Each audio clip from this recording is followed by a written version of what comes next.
बिस्मिल्लाहिर्रहमानिर्रहीम, अस्सलामुअलैकुम। पाकिस्तान सुनो न्यूज़ की खुसूसी सदाए रमज़ान ट्रांसमिशन के साथ मैं हूं आपकी मेज़बान माहम जाहिद और आई होप कुछ ही देर में हमें उज़ैर मलिक भी ज्वाइन करेंगे। और नाज़रीन, आज के रोज़े की बात करें तो आज 28वां रोज़ा है और आज की रात शायद वो ही रात हो जिसे 1000 महीनों से अफजल करार दिया गया है।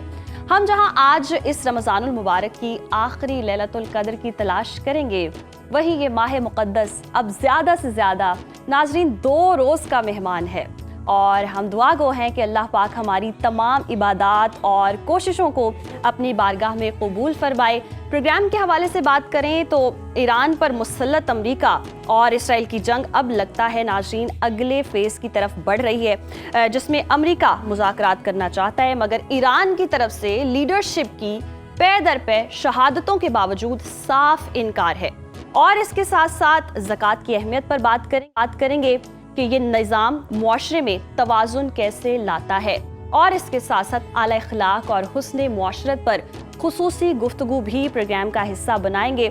और नाज़रीन, इसके साथ साथ उस दुख को भी आज की ट्रांसमिशन का हिस्सा बनाएंगे जो कराची की सड़कों पर बिखरा हुआ है। पिछले 75 दिनों में 75 जानें जो हैं वो चली गई हैं। प्रोग्राम का बाकायदा आगाज़ कर लेते हैं, पहले सेगमेंट की जानिब बढ़ते हैं। नाज़रीन, मशरिक़ वुस्ता इस वक्त एक ऐसे दहाने पर खड़ा है जहां से वापसी का रास्ता शायद ख़त्म हो चुका है। ईरान की अहम तरीन सियासी और अस्करी शख्सियत कौमी सलामती के सेक्रेटरी अली लारेजानी की तेहरान में अपने बेटे समेत शहादत ने पूरे खित्ते को लरज़ा के रख दिया है। उनकी अहमियत का अंदाज़ा ऐसे लगाएं कि वो ईरान के सिक्योरिटी और नज़रियाती ढांचे के मेमार थे और जवाबी कार्रवाइयों में ईरान ने इसराइल पर क्लस्टर मिसाइलों भी बरसाए। और इसके साथ साथ अमरीकी सदर डोनाल्ड ट्रंप का दावा तो ये है कि ईरानी क़यादत मफलूज हो चुकी है, लेकिन ज़मीनी हक़ाइक़ कुछ और ही कहानी सुना रहे हैं और अमरीका जो है वो मुज़ाकरात करना चाह रहा है। जो सूरत हाल नज़र आ रही है और सूरत हाल इस कदर संगीन है कि अब अमरीका के अंदर से भी मुखालफत की आवाज़ें उठने लगी हैं। अमरीकी इंसदादे, अगर हम बात करें दहशतगर्दी सेंटर के डायरेक्टर की, तो उनका इस्तीफ़ा इस बात का सबूत है कि ये जंग अब खुद अमरीका के लिए अंदरूनी बहरान बन रही है। और फ्रांस जैसे इत्तेहादियों ने साथ देने से इनकार कर दिया है, जबकि ईरान के नए सुप्रीम लीडर मुश्तबा खामनेई ने किसी भी किस्म की नरमी या जंग बंदी को दुश्मन के घुटने टेकने तक मुस्तरद कर दिया। और इस खतरनाक सूरत हाल का दिफाई तजिया करने के लिए आज हमारे साथ मौजूद हैं माहिर दिफाई उमूर ब्रिगेडियर रिटायर्ड मसूद अहमद खान साहब। सर, बहुत शुक्रिया आपके वक्त का। सर, आपको खुश आमदेद कहते हैं। ब्रिगेडियर साहब, पहले तो अली लारेजानी जैसे कदावर सिफारतकार और अस्करी पस मंजर रखने वाली शख्सियत की शहादत ईरान के लिए कितना बड़ा स्ट्रेटेजिक नुकसान समझते हैं?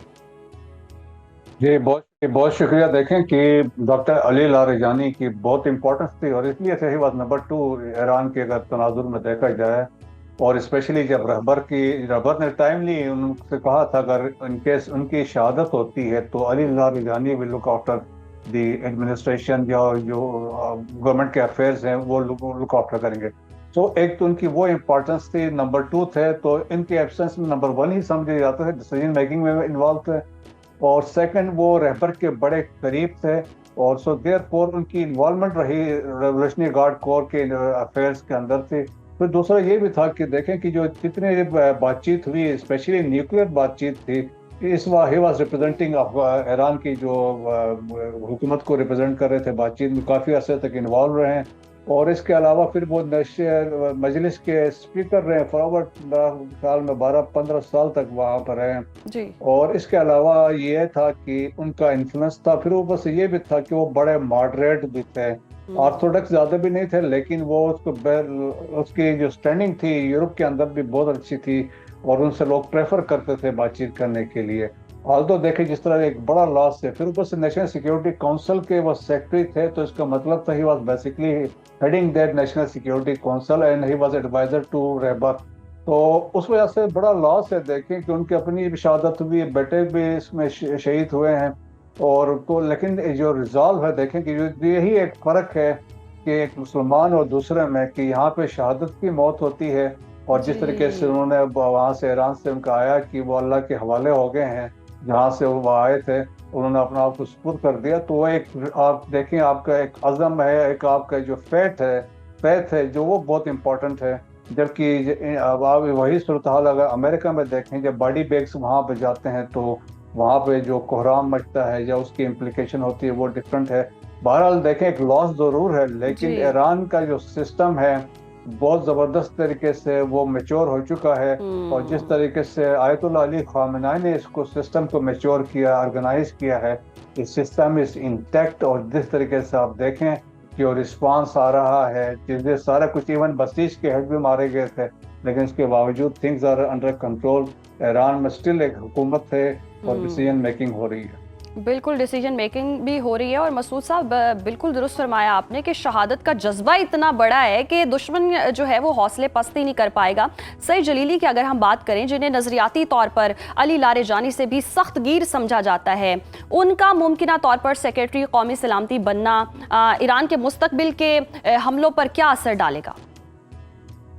देखिए, पहले से ये असेसमेंट थी, अगर उन्होंने ये पहले भी वेस्ट में ये असेसमेंट हो रही थी, अगर आयतुल्लाह अली ख़ामेनी की शहादत होती है, क्योंकि वो भी समझते थे कि बड़े सुलझे हुए पीस मेकर टाइप थे, सोच उनकी यही थी।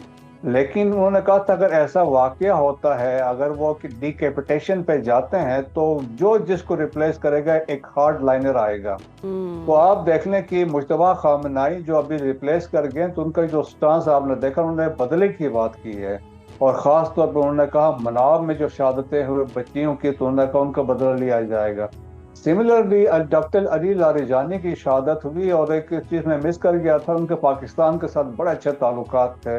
लास्ट ईयर मुझे याद है जब पाकिस्तान आए थे, तो यहाँ उनसे किसी ने पूछा था पाकिस्तान के बारे में, तो उन्होंने कहा था पाकिस्तान के लिए हम जो आप कहते हैं मैं लिख के देने को तैयार हूँ। That was the trust Pakistan और ईरान के दरमियान और डॉक्टर अली लारेजानी के दरमियान था।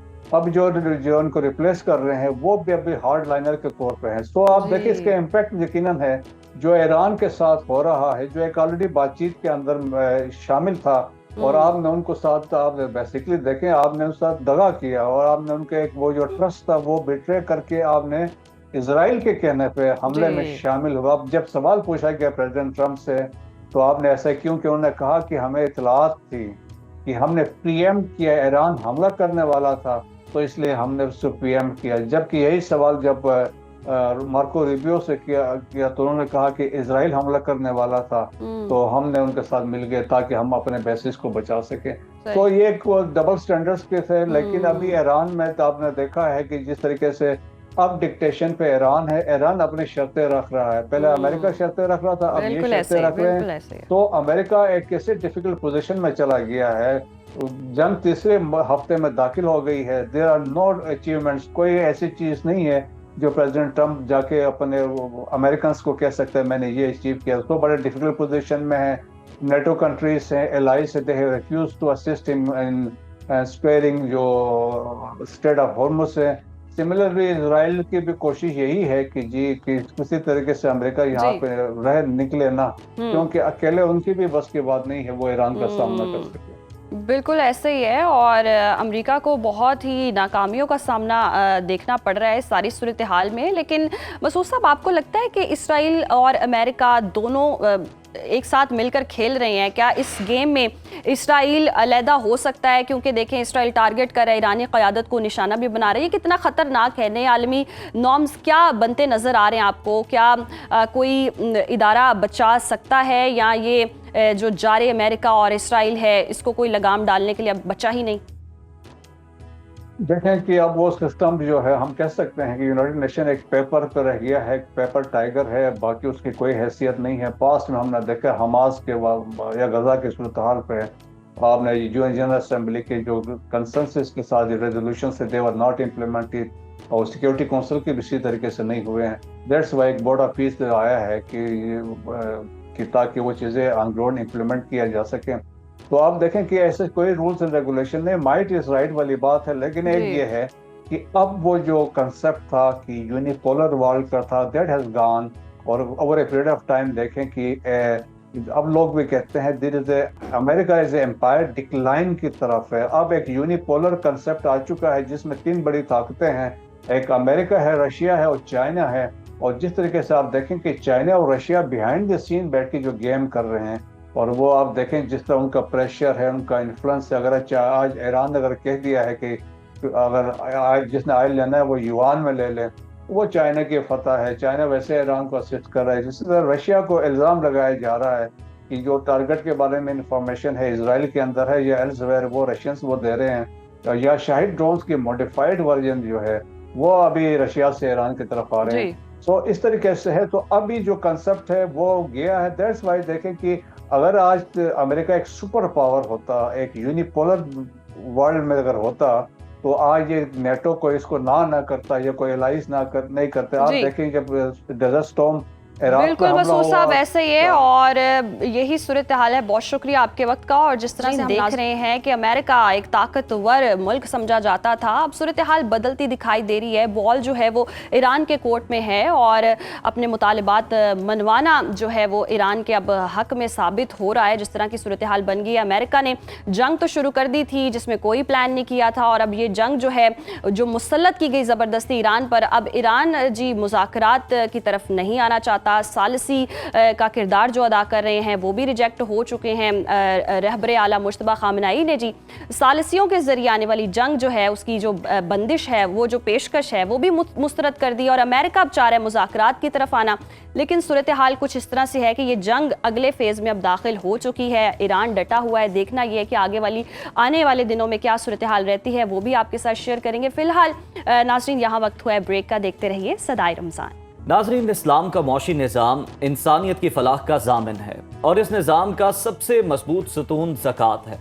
हम अक्सर इसे महज एक माली फरीज़ा समझते हैं, लेकिन हकीकत में ये मुआशरे से बुखल की जड़ें काटता है और दौलत को चंद हाथों में कैद होने से रोकता है।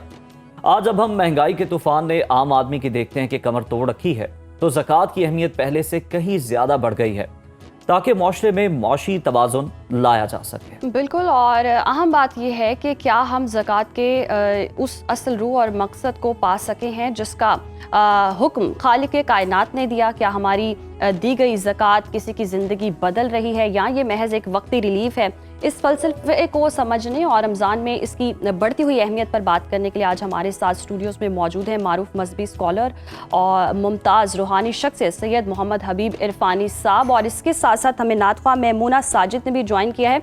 उनसे नात भी सुनेंगे। अभी सबसे पहले इरफानी साहब आपकी जानिब आऊँगी। कुरान पाक में नमाज के साथ ज़कात का जिक्र बार बार आता है। इस बाहमी ताल्लुक़ की मंतिक क्या है, और ये इंसान के तकवा पर कैसे असरअंदाज होता है? देखिए, कुरान मजीद में कुछ 70 से ज़्यादा मकामात पर ज़कात का और नमाज का तज़किरा है कि नमाज की एक अहमियत यह है कि अपने अल्लाह की बारगाह में झुक जाना, वो एक जिस्मानी अमल है। उसके बाद ये देखा जाए कि माल इंसान के लिए बहुत महबूब शय है।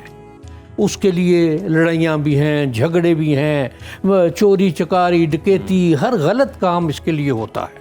तो इसको ये कि जिस तरह से अपने अल्लाह की बारगाह में अपने आप को पेश किया है, अपना जो कुछ तुम्हारे पास है वो उसी अल्लाह का दिया हुआ है। तो जब उसने हुक्म दिया है तो उसकी खातर, उसकी मोहब्बत से एक तरफ हो जाना, और उसकी खातर मुआशरे में ऐसे लोग जो नॉट हैव में हैं, जिनके पास दुनियावी मामलात में या दुनियावी गुजरान के लिए जिनके पास मुनासब रकम नहीं है या उनके पास मुनासब अहवाल नहीं है, तो उनको, या गिरे हुए लोग हैं तो उनको उठाने के लिए, इस मुआशरे में बाकी लोगों के मुकाबिल लाने के लिए, बाकी लोगों के मकाम पर लाने के लिए अपना जो कुछ तुम्हारे पास है उसमें से एक मखसूस हिस्सा अल्लाह की बारगाह में खर्च करना।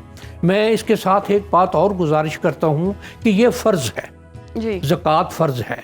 इसके साथ वाजिब में अब 1-2 दिन के बाद फितराना जो है वो वाजिब में आ जाता है। उसके बाद मुस्तहब या नफल या सुन्नत उसको कह लीजिए कि वो उसका भी कुरान मजीद में बेशुमार जगह पर तज़किरा है कि इन्फाक फ़ी सबीलिल्लाह, कि ऐसे लोगों को कि ज़कात तुमने अदा कर दी, वाजिबात भी अदा कर दिए, तो अब तुम्हें कोई ऐसा शख्स नज़र आया है तो अपने हाथ को रोक ना लो। अगर अल्लाह ने तुम्हें नवाजा हुआ है तो फिर अगर तुम्हें कोई, तुम्हारे सामने ऐसा तुम्हारा कोई अजीज़, कोई रिश्तेदार, कोई दोस्त, कोई हमसाया या कोई और ऐसा ज़रूरतमंद, मजबूर शख्स आया है तो उसकी मदद से हाथ मत रोक लो। ये अल्लाह ताला यकीनन, और कुरान मजीद में है कि 700 गुना तक वो जब लौटाएगा तो 700 गुना तक लौटाएगा। सर, ज़कात तो इंसान को बुखल और हिरस से पाक करती है। मौजूदा हम देखें मादा परस्ती के दौर में ये नफ्सियाती तब्दीली एक फ़र्द की शख्सियत में कैसे आती है? देखिए, इसको ये अल्लाह के अहकामात की बात है, और अगर एक ये शख्स, कोई भी शख्स जी जिसे अल्लाह ने नवाजा हुआ है, वो इस बात को देखे कि मेरे पास जो कुछ है ये मेरे अल्लाह की अता है, और वो चाहे तो एक लम्हे में सब कुछ वापस ले सकता है, चाहे तो लम्हे में ज़मीन से उठाकर आसमान तक पहुंचा सकता है। उसके इख्तियार में है ये शय। जब किसी शय पर अपनी दस्तरस नहीं है, यकीनन दस्तरस में है, लेकिन क्या वो मेरे पास रिटेन रहेगा, मेरे पास मौजूद रहेगा, क्या है? और उसमें दूसरी एक बात ये है कि कफन की जेबें तो नहीं होती, जो कुछ है वो तो इसी दुनिया में ही रह जाना है। ऐसे ही बहुत खूबसूरत बात है फारूक साहब। जो भी माल दौलत सब कुछ इस दुनिया में ही रह जाना है, लेकिन आमतौर पर हम ज़कात को समझते हैं कि सिर्फ गरीबों की मदद के लिए है। आप इसको रूहानी तज़किये और मुआशी इनकलाब के तौर पर कैसे देखते हैं? देखिए, एक ज़कात के हवाले से कि जो नबी करीम सल्लल्लाहु अलैहि वसल्लम ने 3 चीज़ें इसके बारे में बताई। पहला ये था कि इसका खजूर का, कि तकरीबन 30 मन खजूर आज के दौर में 1200 किलो बन जाएगी, 12-15 हाँ जी, 1200 किलो तकरीबन जी। ये, या उसके बाद है चांदी, उसके बाद है ऊंट के 5 ऊंट हों और 200 दिरहम चांदी हो। इससे कम अगर हो तो ज़कात नहीं है, इससे ज़ायद हो तो ज़कात है। और उस दौर में ये तीनों चीज़ें देखी जाएं तो ये एक वेल ऑफ शख्स के लिए, या वेल ऑफ जो छोटी फैमिली, उसके लिए 1 साल के खर्चे के लिए जी ये मुनासिब रकम होती थी। अब उसको ये देखा जाए कि आज के दौर में इनमें फ़र्क बहुत आ गया है कि चांदी की रकम देखी जाए या खजूर की रकम देखी जाए या ऊंट की रकम देखी जाए तो उनमें बहुत ज़्यादा फ़र्क आ गया हुआ है। तो उसको ये अब ज़रूरत तो है इस बात की कि इनमें कुछ उस अंदाज में कि जो इनका मामला उस वक्त इन तीनों अजनास का या तीनों चीज़ों का था, आज के दौर में उसको किस तरह से किया जाता है जी। कि ऐसी रकम के जिसके पास 5 ऊंट होते थे या जिसके पास 200 दिरहम चांदी के मुकाबिल रकम होती थी या जिसके पास 30 मन के खजूरें होती थी जी, उनको के जितनी ये जब इससे क्रॉस किया तो उन पर ज़कात लाज़िम आई।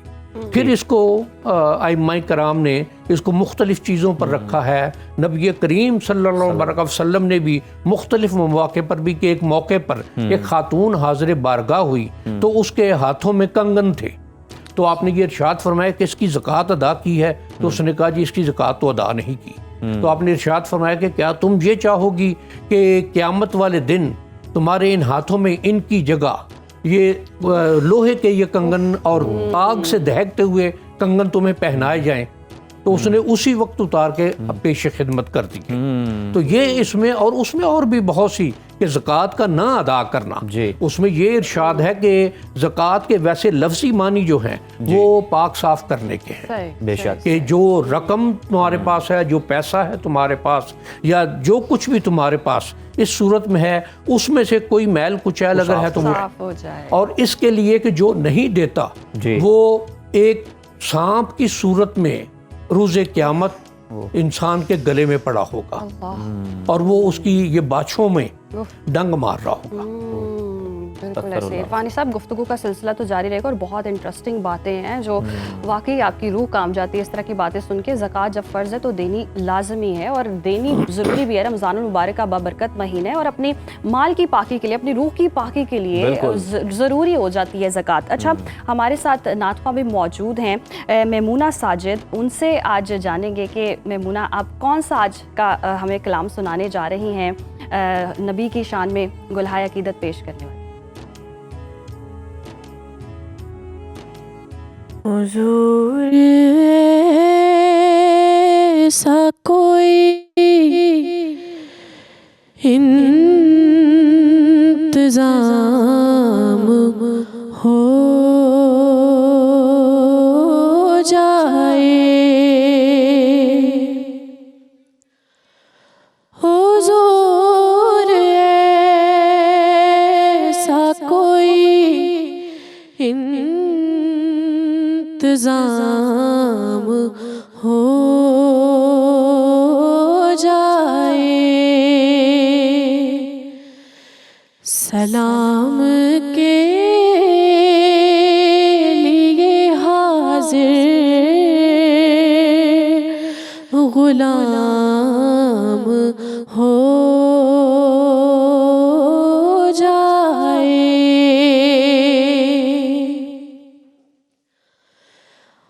तजल्लियात से भर लूं मैं अपना कासा जान,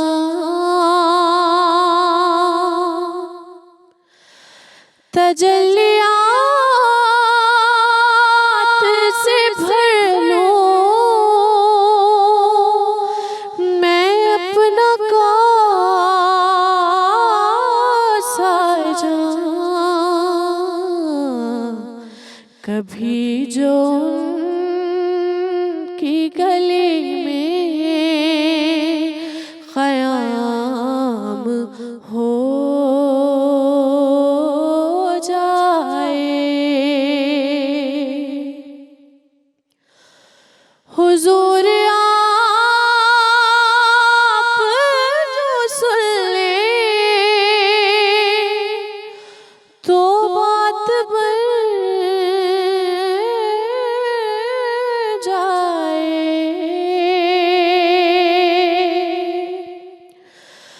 हुजूर आप जो सुन लें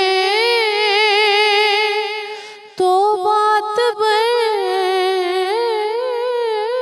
जाए, हुजूर आप जो कह दें तो काम हो जाए, सलाम के लिए हाजिर गुलाम हो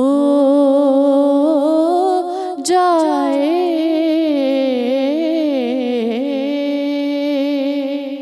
के लिए हाजिर गुलाम हो जाए। बहुत खूबसूरत खूबसूरत नमूना आवाज़, साहबा। बहुत खूबसूरत हबीब इरफानी साहब आपकी जानिब आएंगे, वे वहीं से गुफ्तगू के सिलसिले को आगे बढ़ाते हैं। जिस तरह से सर ज़कात माल की पाकीज़गी के लिए जी। और ना अदा करने वालों के लिए बड़ी सख्त सजाएं भी हैं सर। जी। आजकल हम देखते हैं ज़कात को अगर इस पहलू से भी देखें, अमीर जो है अमीर तर होता चला जा रहा है, जी। गरीब गरीब तर होता चला जा रहा है। पाकिस्तान जैसे मुल्क में ज़कात का जो निज़ाम है ये मौशी एतबार से कैसे एक तवाज़ुन, कैसे एक बैलेंस कायम कर सकता है, प्रॉस्पेरिटी ला सकता है मुल्क के अंदर, किसी भी माशरे के अंदर? देखिए, ज़कात अरकान इस्लाम में से है, इसका इनकार कुफ्र है और जानबूझकर अदा ना करना ये इंतहा से ज़्यादा बुरी बात है। कि अब देखा जाए तो ये इसका अरकान इस्लाम 5 अरकान हैं, जी। 5 में से तीसरा रुकन ये है कि सबसे अव्वलीन अल्लाह की वहदानियत, नबी करीम सल्लल्लाहु अलैहि वसल्लम का ख़ातमुन नबीयीन होना, उसके बाद नमाज है और नमाज के बाद ज़कात का है। और इसकी अहमियत का कि नमाज उसमें उसका कुरान मजीद में बेशुमार जगह तज़किरा है कि नमाज अदा करो, और ये पहली उम्मतों पर भी नमाज फ़र्ज थी। इसी तरह से मैंने जिस तरह पहले भी गुजारिश की कि 70 से ज़ायद मरतबा नमाज और ज़कात का इकट्ठा तज़किरा हुआ है। अकीमुस्सलाह व आतुज़्ज़का। इसी तरह से ये पहली उम्मतों पर भी ज़कात फ़र्ज थी। उनका क्या तरीक़ेकार था या किस तरह से वो हमारा मौजू नहीं है जी। लेकिन यह है कि ज़कात के नाम पर उन उम्मतों पर भी हज़रत इब्राहीम अलैहिस्सलाम हैं, हज़रत इसहाक़ अलैहिस्सलाम हैं, हज़रत मूसा अलैहिस्सलाम हैं, हज़रत ईसा अलैहिस्सलाम हैं, इन सब पर, इनकी उम्मतों पर ज़कात फ़र्ज हुई। सही। तो उसमें अब ये है कि उसका अदा ना करना, इसको ये शायद देखी जाए कि जो ये सोचा जाता है कि ज़कात अदा करने से माल में कमी आएगी, हालांकि तजर्बा करके देख लिया जाए माल में कभी भी कमी नहीं आती। वो जिस तरह से एक इरशाद है कि मसलुल्लज़ीना युनफ़िक़ूना अम्वालहुम फ़ी सबिलिल्लाह का मसले हब्बतिन अम्बतत सबा सनाबिला फ़ी कुल्लि सुंबलतिन मिअतु हब्बा वल्लाहु युदाइफ़ु लिमन यशा। ये मैंने पहले जिस तरह अर्ज़ की कि 700 गुना करके कि अल्लाह के रास्ते में खर्च करने की मिसाल ऐसी ही है जैसे एक दाना गंदम का, उस एक दाने में 7 बालियां, हर बाली में 100 दाने, वाह। और फिर जब वो लौटाता है वापस तो कई गुना करके लौटाता है। और दूसरी जगह ये है कि कौन है जो अल्लाह को कर्ज हसना दे। अब कर्ज हसना का एक हमारे मुआशरे में या हमारे कायदे में एक तरीका है कि देने वाला वापसी की उम्मीद नहीं रखता। सही। कर्ज हसना की ये एक सिफ्त या उसकी तारीफ ये है, और ये है कि जिसने लिया है वो अपने अंदर ये अहद ज़रूर रखे कि जब भी उसको मौका मिलेगा वो वापस करेगा। और ये कुरान मजीद का इरशाद है कि कौन है जो अल्लाह को कर्ज हसना दे, कि वो जब लौटाएगा तो कई गुना करके लौटाएगा। हम ये भी देखते हैं कि लोग अक्सर रमज़ान का इंतज़ार करते हैं ज़कात देने के लिए। क्या इस महीने में अदायगी का कोई ख़ास हुक्म है, या हमें पहले से ही जो है ये ज़कात दे देनी चाहिए साल में किसी भी वक्त जब भी आपको कोई ज़रूरतमंद नज़र आए तो? यकीनन ये इसका रमज़ान के साथ मखसूस नहीं है जी। लेकिन रमज़ान की एक जो ये बात कि इसमें सवाब बढ़ा दिया जाता है कि फ़र्ज़ जो अगर अदा करेंगे तो वो 70 फ़र्ज़ों के बराबर इसका सवाब मिलेगा। अगर सुन्नत या वाजिब अदा करेंगे तो उनका फ़र्ज़ों के बराबर इसका सवाब। तो ये है कि ये एक फ़र्ज़ अदा किया रमज़ान में, अगर अदा किया है, वैसे ये मशरूत नहीं है रमज़ान के साथ। जी बिल्कुल। तो उसको इस अंदाज में कि ये 70 गुना सवाब। लास्टली टाइम की किल्लत है, बहुत सारे लोग कहते हैं कि ज़कात का कहकर आपने अदा करनी है। ये एक थोड़ी मिसकंसेप्शन है इसको कुछ लोगों में कि क्या करना देखिए, चाहिए। ज़कात में ये है कि दूसरे को मालिक बना देना। ठीक है। यानी इसमें यह है कि अगर किसी को ज़कात के पैसों से खाना खिलाया है तो वो ज़कात अदा नहीं होगी। अच्छा। ज़कात का पैसा खाना आप उसको दे दें, ओके। वो अपनी मर्जी के मुताबिक खुद खाए, किसी को खिलाए, अकेला खाए, साथ किसी को शामिल कर ले, वो जब उसका तसर्रुफ आ गया तो फिर वो ज़कात अदा होगी। सही। बिल्कुल ठीक। जी ठीक है, बहुत शुक्रिया इरफानी साहब आपके वक्त का, और मेमूना आपका भी बहुत ही खूबसूरत माशाल्लाह से आपकी आवाज़ है।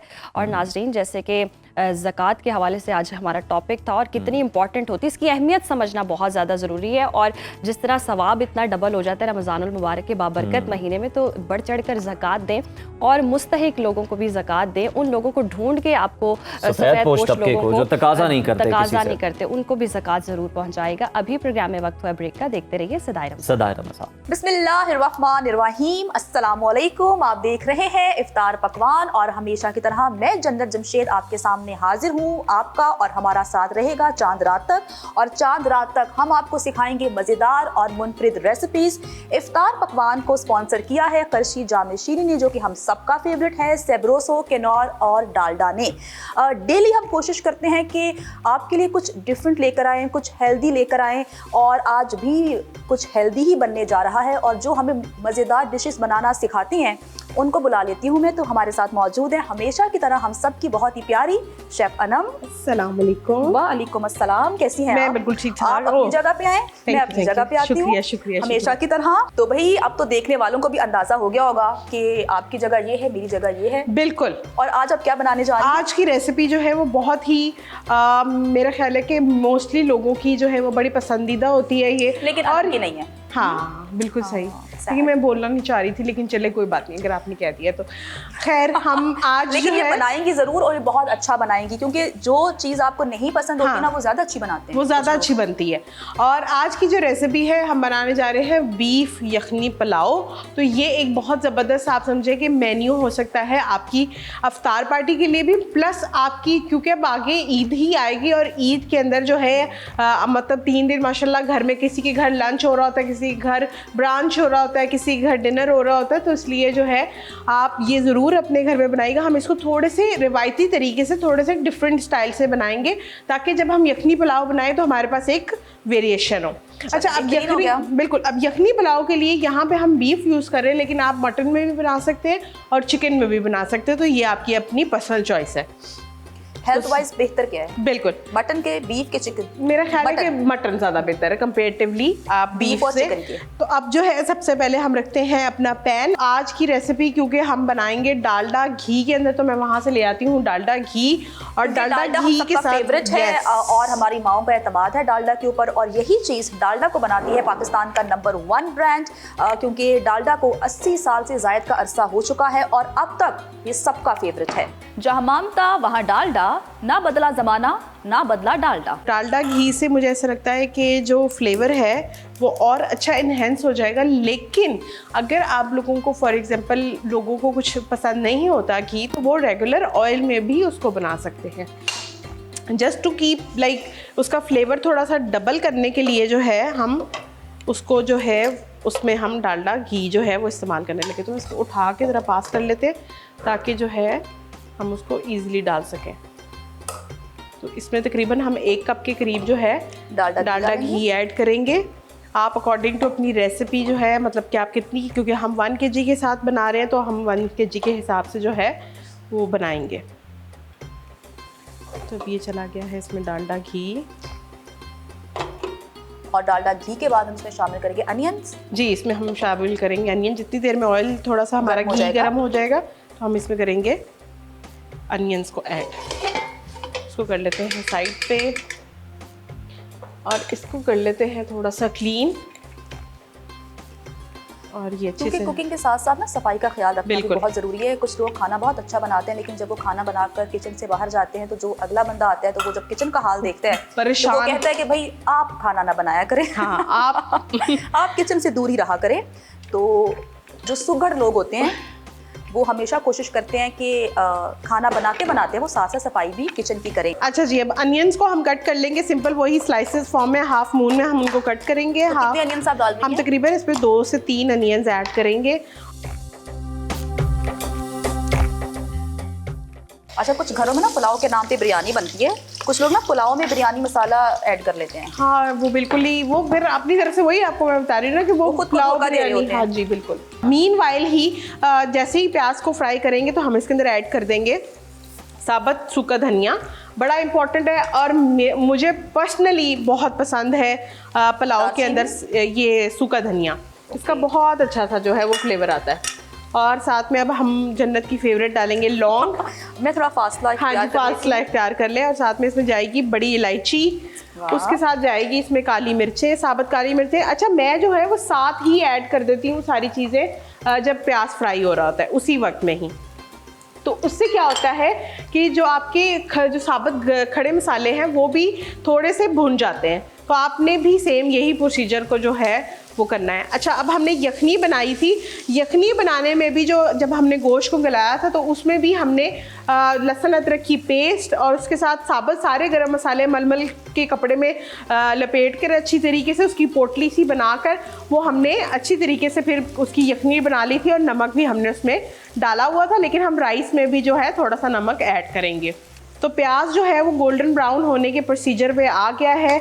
अब इसकी कुकिंग रोकने के लिए सबसे पहले मैं इसमें ऐड करूँगी थोड़ी सी हमारे पास जो स्टॉक है वो डालेंगे। इससे क्या होगा कि इसकी कुकिंग स्टॉप हो जाएगी। ठीक है जी, जैसे ही कुकिंग इसकी स्टॉप हो गई मतलब कि अब जो है वो आपके प्याज फ्राई होने के प्रोसीजर से निकल गए हैं। अब हमने उसमें थोड़ी सी स्टॉक ऐड कर दी है।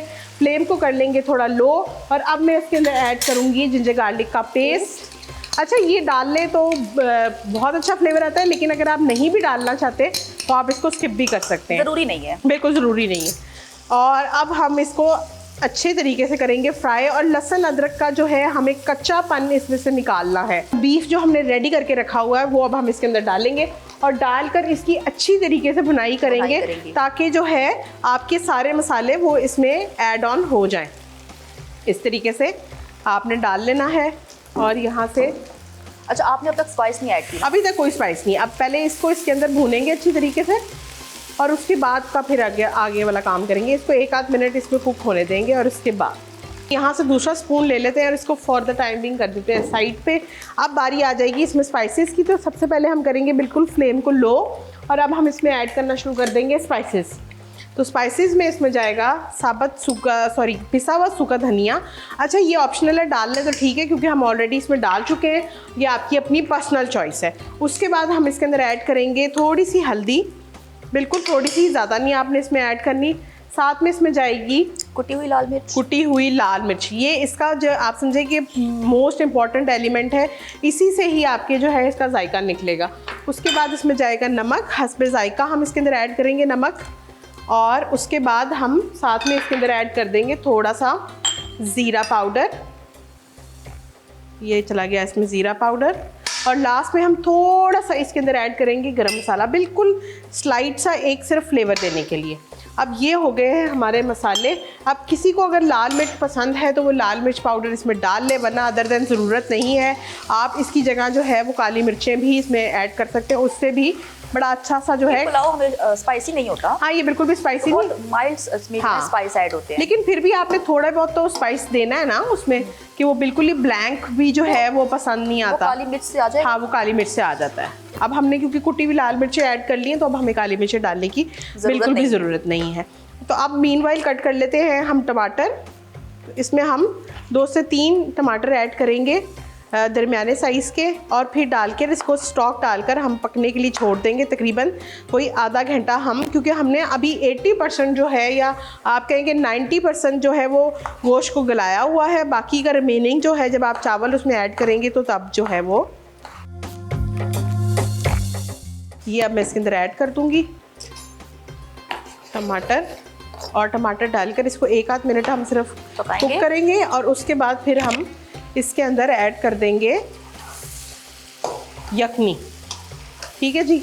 और यखनी के बाद हम ऐड करेंगे चावल, बिल्कुल लास्ट में हम बिल्कुल ऐड करेंगे राइस, फिर दम देंगे। और फिर हम जब पानी उसका बिल्कुल ड्राई हो जाएगा तो हम कम से कम 20 से 25 मिनट का इसको दम देंगे पुलाव को, ताकि आपके चावल अच्छी तरीके से गल जाए। अगर चावल हम इसमें यूज़ करें, सोक्ड बासमती राइस यूज़ कर रहे हैं, अच्छी क्वालिटी का राइस लेंगे तो आप लोग बहुत ज़्यादा जो है एंजॉय करेंगे। अच्छा, मीनवाइल टमाटर गलाने के लिए अभी हम थोड़ी सी स्टॉक जो है इसमें ऐड करेंगे, और रिमेनिंग जब हमें बाद में ज़रूरत पड़ेगी तो हम फिर और इसमें ऐड करेंगे।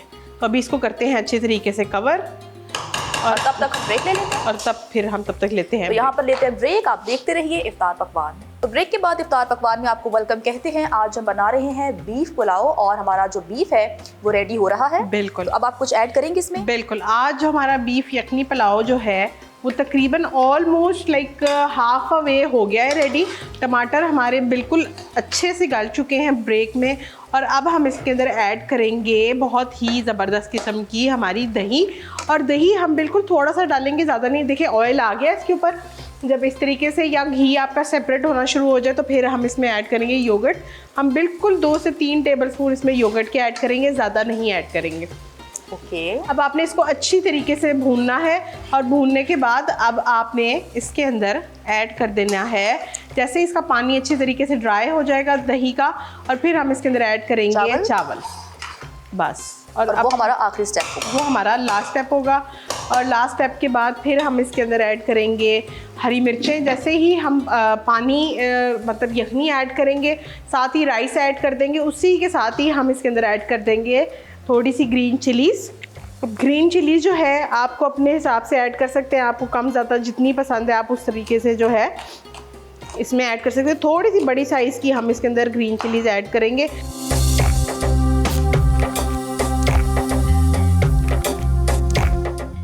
तो इधर आप करते हैं इसकी भुनाई, और बस घी हमारा आहिस्ता आहिस्ता जो है ऊपर आ गया है, और थोड़ी सी भुनाई करेंगे और साथ ही हम इसके अंदर ऐड कर देंगे राइस को हमने सोक करके रखा हुआ था फॉर लाइक आधे घंटा। आप उसको आधा एक घंटा सोक कर नहीं, बॉयल नहीं होंगे। बिरयानी में राइस बॉयल होके जाते हैं, पुलाव में हम डायरेक्टली राइस डालते हैं। अगर हम बॉयल करके नहीं, बॉयल करके नहीं डाल सकते, वो तो फिर बिरयानी हो गई ना। तो पुलाव में कच्चे चावल डलते हैं। हाँ जी, कच्चे चावल ही डलेंगे, वो आप बिल्कुल भी नहीं डाल सकते उसमें उबाल कर चावल।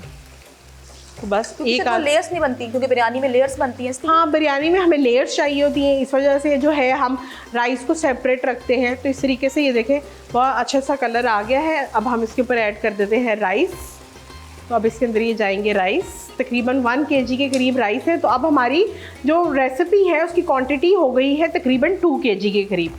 तो 2 kg के हिसाब से आपने बर्तन लेना है, ताकि जो है आप अब जब राइस डाल रहे हैं तो बड़े ही हल्के हाथों से आपने जो है अपने पुलाव को करना है मिक्स। और उसके बाद हम इसमें ऐड करेंगे यखनी, जितनी हमें ज़रूरत होगी उस हिसाब से हम इसमें ऐड करेंगे यखनी को। तो एक दफ़ा आपने अच्छी तरीके से इसको हिला के देख लेना है कि हमें और की ज़रूरत है कि नहीं, क्योंकि अगर आपने राइस को बहुत देर पहले सोक किया हुआ है तो फिर आपको लगेगा कि उसमें जो है तकरीबन वो ऑलरेडी टमाटर और दही का भी पानी होगा उसके अंदर, तो इसलिए उस हिसाब से आपने थोड़ी सी यखनी को ध्यान से डालना है। तो ये इस तरीके से हम अपनी पुलाव में यखनी हमने डाल दी है। तो अब मैंने इसमें यखनी ऐड कर दी है और अब हम इसमें ऐड कर देंगे ग्रीन चिलीज़ और डाल देंगे इसको कवर। और अब इसको तब तक कुक करेंगे जब तक जो है ये राइस अच्छे तरीके से जो है वो पानी इसका बिल्कुल ड्राई ना हो जाए। तो अब इसको जो है एक दफ़ा हल्के हाथ से जो है वो चम्मच लगा लेते हैं, ताकि फिर हम इसकी दम की साइड पे जाएंगे। हम इसको दम पे लगाएंगे। तो दम के लिए जो है ढक्कन में रख लेते हैं साइड पे। इसको इधर कर देते हैं और इस तरफ हम ले आते हैं अपना तवा और तवे के साथ इसको लगाएंगे दम पे। और आपने अब इसको बिल्कुल लो, मीडियम टू लो हीट पे आपने इसको रख देना है और अच्छी तरीके से, ताकि जो है आपके राइस उनको दम लग जाए इस तरीके से। और यहाँ से मैं इसका कवर दे दें, हाँ मुझे रखी दे बल्कि। और थोड़ा सा मैं क्योंकि ताकि स्टीम ना निकले तो हम इसको थोड़ा सा जो है वो टिश्यू से कवर कर देंगे। इस तरीके से जो है हम इसको कवर कर देंगे और अब इसको 20 मिनट कम से कम आप इसको दम पे लगाएं। रमज़ान की बरकतें और डालडा की बचत साथ साथ। डालडा की जानिब से रमज़ान मुबारक। जितनी देर में ये होता है दम हमारा जैसा पुलाव, कि हम बात कर रहे थे कि पुलाव के साथ क्या होना चाहिए, बिल्कुल। तो हम बनाने जा रहे हैं मिंट रायता। तो मिंट रायता के लिए पहले हम ऐड करेंगे इसमें धनिया। थोड़ा सा धनिया। अगर आप मुझे वहाँ से नाइफ दे दें। हाँ, और हम इसका जो है ना ज़्यादा ये वाला पार्ट नहीं कट करेंगे, हमें ये इसका बहुत अच्छा सा जो है वो फ्लेवर आता है। उसके बाद इसके अंदर जाएगा थोड़ा सा हम इसमें ऐड करेंगे पुदीना। और पुदीना का भी हम सिर्फ लास्ट एंडिंग पार्ट जो है वो इसका रिमूव करेंगे और दैट्स इट। और उसके साथ हम इसके अंदर ऐड करेंगे 2 से 3 2 हरी मिर्चें, मेरा ख्याल है बहुत होंगी इसके अंदर। अगर आप मुझे वहाँ से सॉल्ट दे दें थोड़ा सा। तो अब हम इसके अंदर ऐड कर लेते हैं थोड़ा सा पानी। कितना डालेंगे सॉल्ट? बिल्कुल थोड़ा सा, थोड़ा कम, बस बहुत है। और इसको जो है हम कर देंगे हम अच्छी तरीके से ग्राइंड।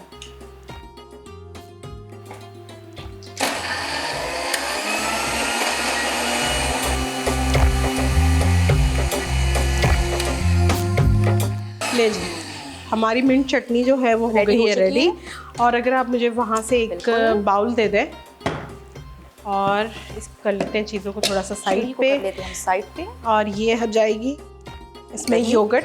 अच्छा, आप अपने हिसाब से अपने अकॉर्डिंग आप लोगों को घर में जितना योगर्ट है उस हिसाब से आप इसकी अप एंड डाउन कर सकते हैं। और इसकी बनाकर आप लोग जो है मिंट चटनी की इसी तरीके से क्यूब्स बना के, क्यूब्स वाला जो आपका रैक होता है उसमें इस तरह से आप इनकी क्यूब्स बना लें। और फिर जब भी आपका दिल करे आप उसमें से एक क्यूब निकालें, अपनी दही में ऐड करें और आप आपकी मिंट चटनी के बार बार आपको बनाना नहीं पड़ेगा। बिल्कुल ऐसे एक दफ़ा बना के फ्रीज करके अपने फ्रीजर में रख सकते हैं। और अब इसको ले जाते हैं दूसरी साइड की तरफ। इसमें पानी ऐड करेंगे थोड़ा सा? नहीं, पानी नहीं ऐड करेंगे इसमें। ठीक नहीं है? ये भी देखें ना, जब भी इसमें सारी चटनी मिक्स हो जाएगी तो इसका कंसिस्टेंसी जो है वो नॉर्मल हो जाएगी। लेकिन अगर आपको थोड़ी पतली कंसिस्टेंसी की चाहिए तो आप बेशक उसमें ऐड कर लें। अब मैं इसमें ऐड करूँगी थोड़ा सा ज़ीरा। ज़ीरे का बहुत अच्छा सा जो है वो फ्लेवर आता है आपके ये मिंट रायते में। तो आप इसके अंदर जो है वो ऐड करें। ये है जी रेडी टू रायता तैयार हो चुका है। इसको कर लेते हैं हम एक साइड के ऊपर और यहाँ से ले लेते हैं अपना स्पून और बिस्मिल्लाहिर्रहमानिर्रहीम। मोमेंट ऑफ कहते हैं ना ट्रुथ आने लगा है। तो ये देखिए जी, बहुत अच्छे से और खिले खिले आपके राइस जो हैं वो रेडी हुए हैं। और हल्के हाथों से आपने अपने पुलाव को खोलते जाना है इस तरीके से और घुमाते जाना है। खोलते जाना है आपने और इस तरीके से घुमाते जाएंगे। तो इससे क्या होगा कि इवनली सारी तरफ जो है राइस जो आपने बॉईल किए थे वो इवनली जो है वो डिस्ट्रीब्यूट हो जाएंगे। तो ये जो है हमारा पुलाव बिल्कुल रेडी है। अब हम करेंगे प्लेटिंग। इसकी करेंगे उसके लिए चाहिए एक प्लेट। जी, तो मैंने कहा बड़ा सा थाल नुमा हमें प्लेट चाहिए जिसमें हम इसकी सर्विंग करेंगे इस तरीके से। प्लेट बड़ी शाही लग रही है। शाही बीफ देखिए, बीफ पुलाव भी तो शाही है ना, शाही डिश है भाई। अब बीफ पुलाव को कॉम्प्लीमेंट करना था तो कोई अच्छी सी प्लेट चाहिए। बिल्कुल। और वो कहते हैं ना सबसे कि अच्छी सी प्लेट निकाली है। हाँ, सिर्फ बीफ पुलाव के सिर्फ बीफ पुलाव के लिए। देखिए अभी तक इससे पहले आपको ये प्लेट नजर नहीं आई कभी भी नहीं आई थी। देखें हमने ढूंढी आज ये प्लेट ना इस तरीके से। तो यहाँ पे इसको बोटियाँ ज़रा भर भर के डालें क्योंकि बीफ पुलाव है सबको होती हैं। बोटियों का सबसे ज़्यादा सबको फिक्र होती है। और पुलाव में मेरा ख्याल है कि बोटी ज़्यादा ही होनी चाहिए ताकि आप अपनी हर उसके साथ जो है वो एंजॉय कर सके। तो ये जी हमारा बीफ पुलाव हो गया रेडी। इसको ज़रा थोड़ा सा साइडों से कर लेते हैं नीट। तो ये बीफ पुलाव हो गया है हमारा रेडी और फुल ऑन शाही अंदाज में हमने उसको प्लेटिंग कर दी है। अब यहाँ से हम ऐड कर देते हैं मिंट रायता। और मिंट रायते के लिए हमने बाउल मंगवा लिया है। बड़ा ही खूबसूरत सा हमारे पास बाउल आ गया है। अब आप जो है अपनी रेसिपी को एंजॉय करें। इसके ऊपर क्या कहते हैं साथ में आप बेशक ज़ीरा डालें, आप इसके साथ कबाब फ्राई करें, ये आपकी अपनी पर्सनल चॉइस है। तो ये हो गया जी आज की हमारी दोनों चीज़ें हो गई हैं रेडी। जो कि हमने बनाया था यखनी बीफ पुलाव और उसके साथ हमने मिंट रायता आपको जो है वो कॉम्प्लीमेंट्री सिखाया है। वैसे सबको आता ही है लेकिन हमारे देखने वालों को हमेशा की तरह पसंद आई होगी आज की रेसिपी। मुझे जन्नत जमशेद और शेफ अनम को दीजिए इजाज़त। खुदा हाफ़िज़।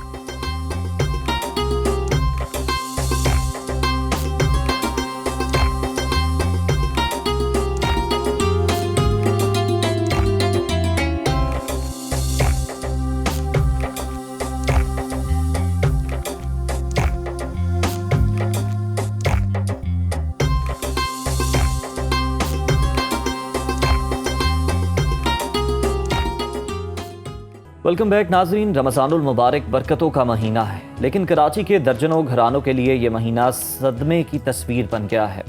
शहर कायद की सड़कें इस वक्त किसी मक्तलगाह से कम नहीं हैं, जहां पिछले 75 दिनों में 75 शहरी अपनी जानों से हाथ धो बैठे हैं।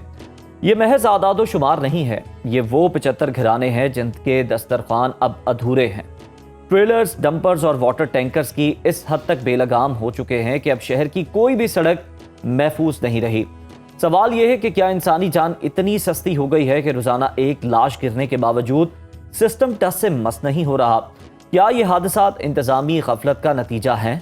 बिल्कुल ऐसा ही है। और अब तो अरसा ही हो गया हम इस तरह की खबरें अनाउंस करते हुए, दिल दहल जाता है, लेकिन इंतज़ामिया हरकत में नहीं आती। और तकलीफ दे बात यह है कि इन हादसात का शिकार सिर्फ मर्द ही नहीं है, बल्कि 30 खवातीन और 32 मासूम बच्चे भी हैं नाजरीन। और 2026 के इन इब्तदाई महीनों में 2250 से ज़ायद ज़ख्मियों की जो आहो बुका है हम सब के लिए लम्हा फ़िक्रिया है। और अवाम का गुस्सा अब सड़कों पर आग की सूरत में नजर आ रहा है। लेकिन क्या टैंकर्स को आग लगा देना मसले का हल है? हुकूमत सिंध इस खूनी खेल को रोकने के लिए क्या ठोस इकदामात कर रही है? इन तमाम तल्ख सवालात के जवाबात लेने के लिए आज हमारे साथ मौजूद हैं सैयदा अकरबा फातिमा साहिबा, जो तर्जुमान सिंध हुकूमत हैं। अस्सलाम वालेकुम अकरबा साहिबा, बहुत शुक्रिया आपके वक्त का।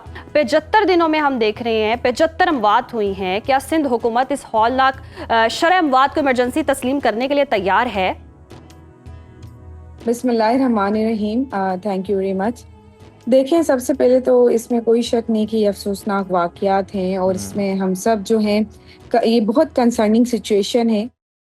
और लेकिन देखें मसला क्या है, मसला यहाँ ये आता है सबसे पहले तो कुछ मैं ये यहाँ पर ऐसी बिल्कुल भी बात नहीं करूँगी कि अवाम में, एक न्यूट्रल होकर आपसे बात करूँगी। और मैं ये चाहती हूँ कि ये चीज़ें मीडिया की तवज्जो से खास तौर पे हम आगे पहुँचाए लोगों तक। देखिए, ये हादसात अगर हम बिल्कुल फैक्ट्स पर बात करें as compare to the last year of Ramzan, अगर आप लास्ट ईयर के रमज़ान से कंपेयर करें जहाँ पर 100+ डेथ्स हो रही थी, 100+ इंजरीज के केसेस आ रहे थे due to the traffic issues, जहाँ पर 100+ डेथ रेशियो था, वो वाजिया कम हुआ है। वाजिया उसमें तब्दीली है। वाजिया देखें, मैं बिल्कुल ये कहूंगी कि इंसिडेंट हो रहे हैं इस वक्त, इंजरीज भी हो रही है, एक्सीडेंट्स भी हो रहे हैं, डंपर के इश्यूज भी चल रहे हैं और कार से भी हो रहे हैं, बाइक से भी हो रहे हैं। लेकिन हमें इस वक्त ये देखना है कि क्या पिछले साल के और इस साल के जो नंबर ऑफ रेशियो हैं उसमें फर्क आया है। तो बिल्कुल उसमें वाजिया फर्क आया अकरबा है। साहिबा, अगर सिंध हुकूमत क्या इस बात के लिए तैयार है कि हर रोज एक कीमती इंसानी जान जो है वो इन डंपर्स की नजर हो जाए? नहीं, बिल्कुल। देखिए, मैं आपको यही बताने की कोशिश कर रही हूँ कि अगर लास्ट ईयर 100 इंसिडेंट हुए थे रमजान में और इस साल वो इंसिडेंट 70 हो जाते हैं या 67 हुए हैं, तो इसका मतलब कि 30 जानों को एक एक जान बहुत कीमती होती है। एक जिंदगी के साथ पूरे पूरे खानदान जुड़े हुए होते हैं। तो अगर 30 जानों को बचाने में गवर्नमेंट इस चीज में सक्सेस हुई है, तो मैं समझती हूँ कि कोई ना कोई सिस्टम है, कोई ना कोई पॉलिसी है जो इस चीज को इम्प्लीमेंट करवा रही है। लेकिन देखें, Karachi is a port city, ठीक है? कराची में पोर्ट है। कराची में ट्रालर्स क्यों इंटर होते? कराची में ट्रालर सिर्फ सिंध के या किसी और शहर से नहीं आ रहे।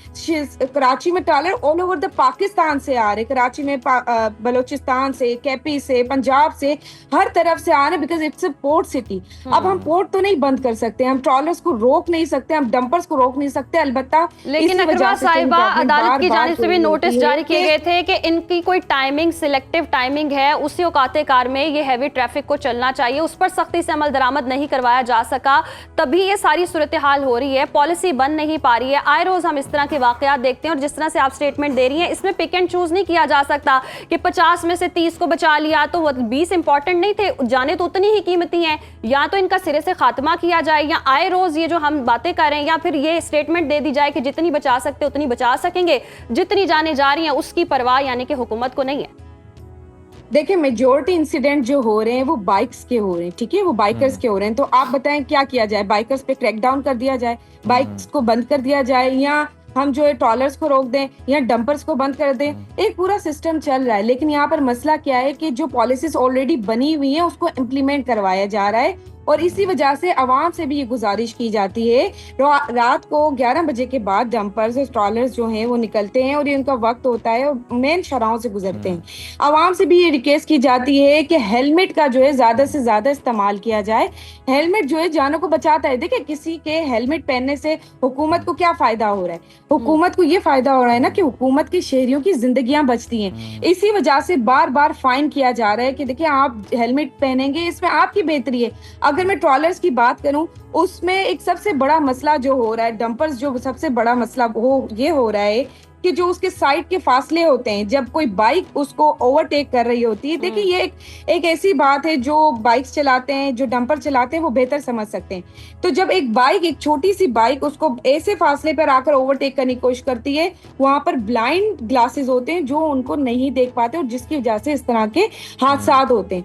यहाँ पर इम्पोर्टेंट क्या है? सबसे पहले हम सबको जो है ना, इस पर थोड़ा अपने अंदर चेंज लाने की जरूरत है। इसमें हुकूमत पूरी जिम्मेदारी अपनी उठाने के लिए तैयार है। हुकूमत पॉलिसी बना रही है, हुकूमत इम्प्लीमेंट करवा रही है। आप देखेंगे वाज़ेह डिफरेंस आया है। हमने सेफ सिटी लेकर आए और फाइन्स हो रही है, प्रॉपर एक सिस्टम बन रहा है, वो सिस्टम सक्सेसफुली चल रहा है, जिसकी वजह से वाज़ेह जो है नंबर्स में कमी आई है, डेथ्स के नंबर्स में कमी आई है। अकरबा साहिबा, बिल्कुल आप दुरुस्त फरमा रही होंगी। कुछ 100 में से शायद किसी एक बाइक वाले की गफलत हो, लेकिन 100 में से कोई 80 तो हमने भी ऐसे केस देखे हैं जिसमें डंपर ही कुचल के चला गया है और कोई पुरसाने हाल नहीं है आवाम का। या तो फिर कोई अवेयरनेस कैंपेन्स चलाई जाएं कि बाइक वाले जी अपनी हिफाजत खुद करें, या 11 बजे के बाद ना निकलें, या डंपरों के पीछे लिखवा दें कि जो भी पीछे आ रहा है वो अपनी हिफाजत खुद करे। कोई तो फिर पॉलिसी हो, ये तो समझ से बाहर है। ये कोई एक्सक्यूज समझ नहीं आया बहरहाल मुझे, क्योंकि डंपर वाले, हमने बहुत सारे ऐसे सीसीटीवी फुटेजेस भी देखी है कि जिसमें डंपर कुचल के गया आवाम को। देखें, जो डंपर कुचल के गए हैं उनके खिलाफ प्रॉपर FIR हुई है और उनको जो है उस पे लिया गया है, अरेस्ट किया गया, उनके खिलाफ मुकदमे हुए हैं और उस पे काम भी हो रहा है। लेकिन मैं आपके जो है चैनल की तरफ से ये एक हम आज ही अगर इस कैंपेन का आगाज करें, अवेयरनेस पहुंचाएं लोगों तक कि जो सेफ्टी प्रॉपर आपको सेफ्टी पॉलिसीज दी गई हैं एक बाइक के लिए, कि आपके पास साइड मिरर्स होने चाहिए, आपके पास हेलमेट होनी चाहिए। देखिए, हमारी पूरी कोशिश क्या है कि इंसानी जानें बचाई जाएं, लेकिन कराची एक बहुत बड़ा जो है करोड़ों की आबादी रखने वाला शहर है और आप अगर पूरी दुनिया में चले जाएं, चाहे आप लंदन साहिबा, आप जो है वो बाइक वालों पे आपका फोकस ज्यादा है कि जिम्मेदारी जो है वो बाइक वाले उठाएं। अब जरा मेरी अगर आप बात सुन लें, तो ये जो ड्राइवर्स आपने पकड़े हैं, ये जो डंपर बेकाबू हो जाते हैं, कभी आपने ये अंदाजा लगाने की कोशिश की है ये किस कैफियत में डंपर चलाते हैं? उस वक्त इनकी हालत क्या होती है? अगर इनका टेस्ट करवा लिया जाए। फिर आप लोगों ने ये बात की थी कि हम जो है मॉनिटरिंग का निज़ाम करेंगे, कोई कैमरास जो हैं वो लगाएंगे ताकि देखा जाए डंपर के अंदर भी कि ड्राइवर की गफलत है या नहीं। उन चीज़ों पर कितना अमल दरामद हुआ वो हमें बता दें आप। देखें, अगर इस साल हम उस पर बात करें तो इसी साल आप सबके सामने, आप सबको इस चीज़ का पता भी है, आप सब मौजूद भी थे कि इसी साल सेफ सिटी कैमरास का स्टार्ट हुआ और इसी साल हमने देखा वाजिया जो है ट्रैफिक के हादसों में कमी आई है। तो अगर मैं ये बिल्कुल भी नहीं कह रही हूँ कि ये बाइक वालों की जिम्मेदारी है, ये हम सब की यकजा जिम्मेदारी है, सिंध गवर्नमेंट की जिम्मेदारी है। और जहां तक ये डंपर वाले, बिल्कुल जहां आपने फरमाया कि नशे की हालत में ये लोग चला रहे होते हैं या कुछ भी, तो बिल्कुल ये बात, इसमें कोई डिफरेंस नहीं है कि अक्सर ये केसेस भी आए हैं कि ये लोग ऐसे करते हैं, उस पर FIR प्रॉपर हुई है। देयर इज अ सिस्टम, कानून मौजूद है जिसके तहत चला जा रहा है। मेरा सिर्फ कहने का मकसद ये है कि हमारे पूरी दुनिया में आप कोई भी बड़ा मुल्क उठा लें, कोई भी बड़े शहर उठा लें, चाहे वो न्यूयॉर्क हो, वो लंदन हो, वो बड़े बड़े आप शहर उठाएं, जितने भी मेट्रोपॉलिटन स्पेशली सिटीज हैं, ये जो नंबर ऑफ रेशियो है, ये एक एक जिंदगी बहुत इंपॉर्टेंट है। लेकिन as compare to those countries internationally जो एक बहुत बड़े आगे पहुंची हुई हैं, ये हमारे कराची में फिर भी कम है उसके निस्बत। और ये होने तो बिल्कुल भी नहीं चाहिए, नील पर ले जाने चाहिए। ये किस कंट्री की, किस सिटी का आप कंपैरिजन पेश कर रहे हैं, बता सकती हैं? मैं न्यूयॉर्क की, देखिए न्यूयॉर्क की अगर मैं बात करूं, लेकिन मेरा न्यूयॉर्क की देखिए अगर मैं बात करूं, लेकिन मसला यहाँ पर क्या है, मैं ये हरगिज किसी पर भी इल्जाम नहीं लगाऊंगी कि जो है पहले ये सिस्टम था या अब ये सिस्टम है। यहाँ पर सिर्फ हम बेहतरी के लिए बैठे हैं और उसी पर अमल दरामद करते हुए कराची में बिल्कुल दुरुस्त फरमा रही हैं आप कि आप बेहतरी के लिए बैठे हैं, लेकिन कोई भी हम सियासी नुमाइंदा लाइन अप कर लें, उनसे बातचीत करें तो उनका यही होता है, वो एक दूसरे पर बात डाल देते हैं कि इसकी गफलत थी या उसकी गफलत थी, सियासी इंतकाम ले रहे हैं, मतलब ये सारी बयानबाजी चलती है। जी जी जी अकरबा साहब, देखें ये पूरी हुकूमत की जिम्मेदारी है, हुकूमत अपनी जिम्मेदारी ले रही है। मेरा कहने का मकसद ये है कि अगर देखें, हम बिल्कुल सिस्टम में मसला है, लेकिन अगर सिस्टम में कहीं बेहतरी आ रही है तो उसको हमें थोड़ा सा अप्रिशिएट करने की जरूरत है कि हाँ सिस्टम में बेहतरी आ रही है। जो आपने नंबर्स बताए वो नंबर्स में थोड़ी गलती है, वो आपके पास जो रिपोर्ट है वो रिपोर्ट वो नहीं है। इस वक्त जितने भी मेरे पास इस वक्त एक्चुअल रिपोर्ट आज मैंने अकरबा साहिबा, बिल्कुल भी ऐसा नहीं है। और हुकूमत के बाद भी आपको अगर इस तरह की जरूरत है और जब भी सियासी नुमाइंदगान को लाइन अप किया जाता है उधर ये सेम स्टेटमेंट होता है। और आज का नहीं है ये, जब भी हमने इस तरह की मामले पर आवाज़ उठाई है या बात करने की कोशिश की है तो ये हुकूमती नुमाइंदगान आके यही कहते हैं अवाम की गलती थी या बाइक वाले की गलती थी, इनको अपनी एहतियात खुद करनी चाहिए। एहतियात वो खुद करें, यानी कि हुकूमत की कोई पॉलिसी नहीं है, अपनी जान की हिफाजत आपने खुद करनी। वो कहते हैं सवारी अपने सामान की हिफाजत खुद करे। तो कराची के रहने वाले जितने भी बासी हैं ना, वो अपनी जान की हिफाजत खुद करें, हुकूमत ने कुछ नहीं करना। इतनी तनकीद नहीं होनी चाहिए, उनके हिम्मत और हौसले को हमें दाद देनी चाहिए जो वो आके डिफेंड करते हैं माशाल्लाह, और कहते भी हैं कि जनाब बाइक वाले जो हैं वो एहतियात बरता करें, और वो कोई कभी यहाँ से टेक ओवर करता है कभी वहाँ से। खैर सिंध हुकूमत तो ये कह रही है कि जनाब वो बेहतरी के लिए इकदाम करिए। अकरबा साहिबा, हमें ये बताइएगा कि ये जो, चले हम इस पर बात कर लेते हैं कि जो मुतासरा खानदान है, सिंध हुकूमत ने क्या इनकी कोई माली इमदाद की है, कोई मुआवजा या कोई इन्हें पैकेज फराहम किया गया है? और जो ये डंपर मालिकान थे या जो बड़ी गाड़ियों के मालिकान थे, उनके खिलाफ, ड्राइवर्स के खिलाफ कोई कार्रवाई की गई है? देखें, इनके खिलाफ प्रॉपर कार्रवाई की गई है और इन्हीं पर मुकदमे भी दर्ज हुए हैं, इन पर FIR भी हुई हैं, ये तमाम चीज़ें सामने मौजूद हैं। लेकिन जहाँ तक इनकी मालियत की बात है, वो इनका हर्जाना, एक जिंदगी का हर्जाना तो कोई नहीं होता है। कोई भी आप जो है चाहे किसी रकम पे करें या किसी तरीके से भी करें, वो नहीं हो सकता। लेकिन हुकूमत की कोशिश है और इस पर CM साहब ने भी डिस्कशन पे जारी है कि इनके लिए कोई रिलीफ निकाला जाए कि ताकि इनकी जो है माली मुआवनत की है, क्योंकि जिनका चला जाता है, जिनका कोई घर का सरबरा चला जाता है, उनके पीछे खानदान रह जाता है, उनकी कोई माली मुआवनत की गई है? नहीं, इस पर CM साहब की ये डिस्कशन पे है कि इनके लिए जो है रिलीफ पैकेज निकाला जाए कि इतना बड़ा इनके घर में एक चश्मा चिराग बुझ जाता है, जो उनका एक ही जो है कमाने वाले हों। तो बिल्कुल हुकूमत इस पर काम कर रही है और CM साहब के डिस्कशन पे ये है और बहुत जल्द कोशिश की जाएगी कि इस तरह का कोई अनाउंसमेंट हो, जिनसे जैसे आपने देखा कि गुल प्लाजा के सामने पर फौरन से जो सिंध हुकूमत ने 24 घंटों के अंदर उनकी फैमिली, शहीदों की फैमिलीज के लिए 1 करोड़ रुपए का अनाउंसमेंट किया, और जिनकी वहाँ प्लेयर मौजूद थे, जो वहाँ काम करते थे, उनके लिए 5-5 लाख अकरबा साहिबा, बिल्कुल वो हमने देखा वो जो इकदाम हुए गुल प्लाजा में, सानिया में। हमें ये बताइएगा कि कानून की अगर हम देखें तो कानून की रिट कितनी कायम है सिंध के अंदर, क्योंकि हम देखते हैं कि जब कोई इस तरह का हादसा होता है अवाम मुश्तिल हो जाते हैं, फिर वो कानून हाथ में लेते हैं, तो हम देखते हैं कि फिर वो ये जो डंपर मालिकान की ये जो एसोसिएशन है या मालिकान है वो वहाँ पर पहुँच जाते हैं, असला लहराते हुए शहरियों को ज़दोकोब भी करते हैं, फिर इस तरह के वाक़यात भी वहाँ पर पेश आते हैं। तो कितनी कानून की अमलदारी है, कितना इन पर चेक एंड बैलेंस है आपका? देखें, अगर कोई भी असला निकाल रहा है और पब्लिक भी निकाल रहा है या किसी पर तान रहा है, तो उसके लिए तो किसी तरीके की कोई भी टॉलरेंस है ही नहीं। वो सीधा सीधा उस पर मुकदमा दर्ज होगा, चाहे वो कोई भी हो। किसी किस्म को भी, किसी को भी इजाजत नहीं है कि किसी के ऊपर भी जो है असला निकाल कर पब्लिक के सामने निकाला जाए और इस तरह से किसी पर ताना जाए।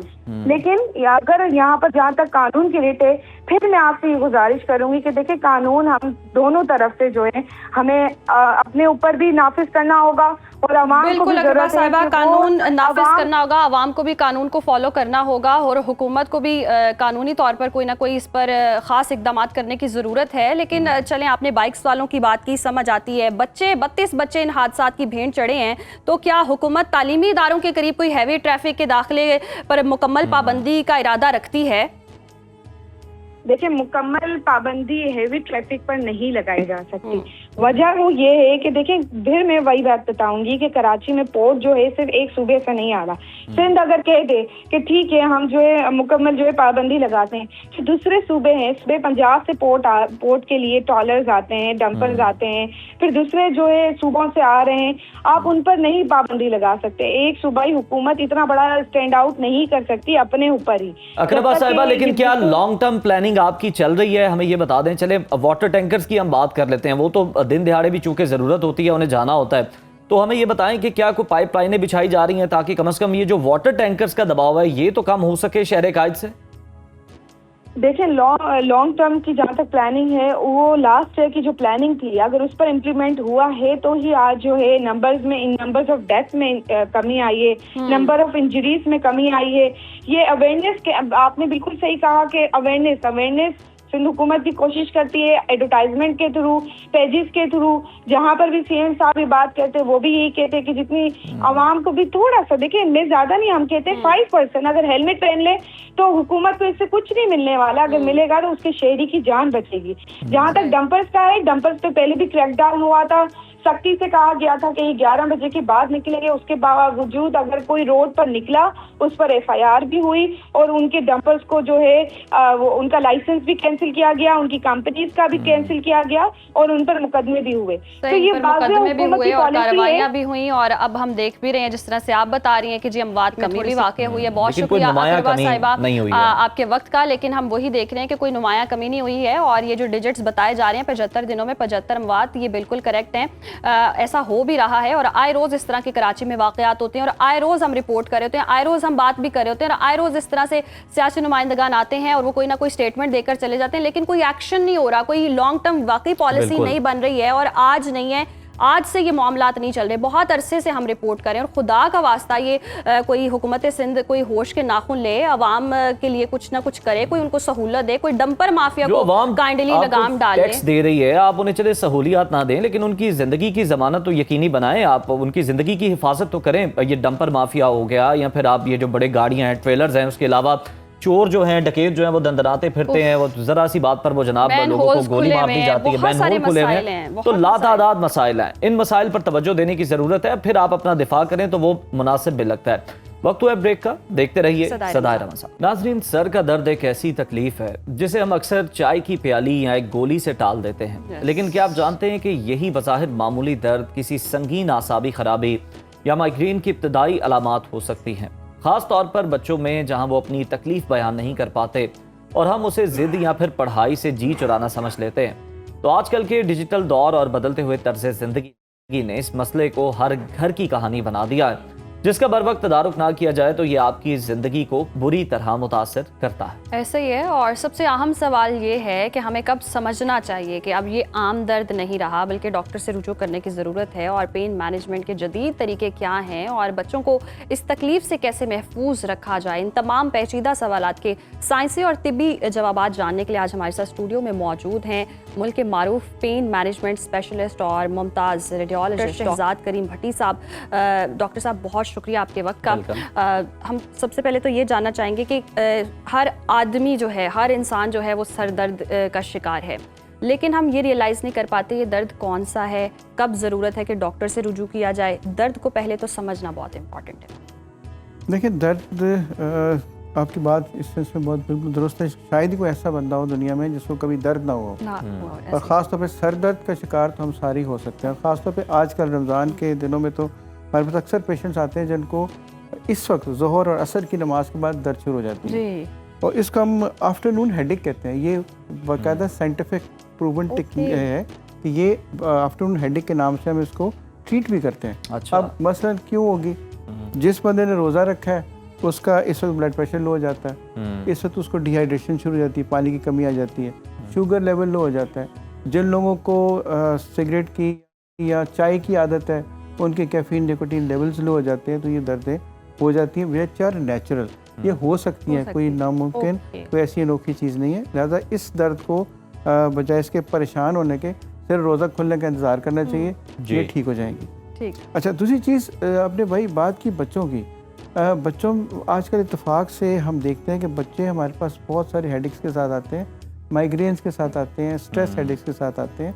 लेकिन जो सबसे ख़तरनाक चीज़ आपने अपने बच्चों में देखनी है, जो ये सोचने की जो आखिरी सवाल का हिस्सा था कि दर्द कौन सी ख़तरे की है। अगर आपका बच्चा सर दर्द के साथ उठ रहा है जी, उठता ही सर दर्द के साथ है और उठ के उसको या वॉमिटिंग होती है या बुखार होता है या कोई गर्दन में सख्ती आती है, वो थोड़ी सी खतरे की बात है। बाकी आजकल के बच्चे हमारे टाइम पे अगर सोते नहीं, स्क्रीन टाइम अगर उनका ज़्यादा है, तो ये इवन खास तौर पर जो फास्ट फूड्स हैं, फिजी ड्रिंक्स हैं, ये हेडेक कॉज कर सकते हैं।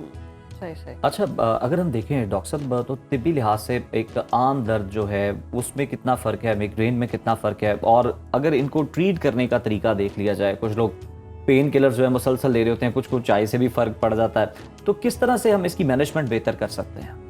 अच्छा, अगर हमारे पास पेशेंट्स का डाटा देखा जाए ना, तो अक्सर जिसमें हम सब भी शामिल हैं, उनको स्ट्रेस हेडेक्स होती हैं। जी जी। मसलन अगर आप टाइम पे सोई नहीं है, आपने ओवर वर्क कर लिया है, आपने ओवर एग्जर्ट कर लिया है, स्ट्रेस थोड़ा सा वर्क स्ट्रेस, जॉब स्ट्रेस, कोई और स्ट्रेस ज़्यादा है, इवन स्क्रीन टाइम ज़्यादा है, टीवी ज़्यादा देख लिया, सफ़र ज़्यादा की, ये तमाम चीज़ें हेडेक कॉज करती हैं। और ये छोटी सी दवाई से जो घर में अवेलेबल मुख्तलिफ नामों से आती हैं, ये ठीक हो जाती हैं। लेकिन अगर ये सारे टोटके आजमा लिए, रेस्ट कर लिया, सोप लिया, दवाइयाँ ले ली, सब कुछ कर लिया, और इसके बावजूद अगर आराम नहीं आ रहा, इसका मतलब है कोई ना कोई चीज़ ऐसी है जिसको ट्रीट होना चाहिए, जिसको डायग्नोज होना चाहिए। ज़्यादा सर दर्द को अगर वो ठीक नहीं हो रही तो उसको लाइटली ना लें, उसको देखें। हम 4 निशानियाँ हम कहते हैं, उससे हम कहते हैं रेड फ्लैग्स। तो अगर रेड फ्लैग्स आपको नज़र आ रहे हैं, इसका मतलब कोई ना कोई गड़बड़ है। मसलन हेडेक तमाम दवाइयों से ठीक नहीं हो रही। नंबर 2, वॉमिटिंग शुरू होगी, आम हेडेक के साथ वॉमिटिंग नहीं होती।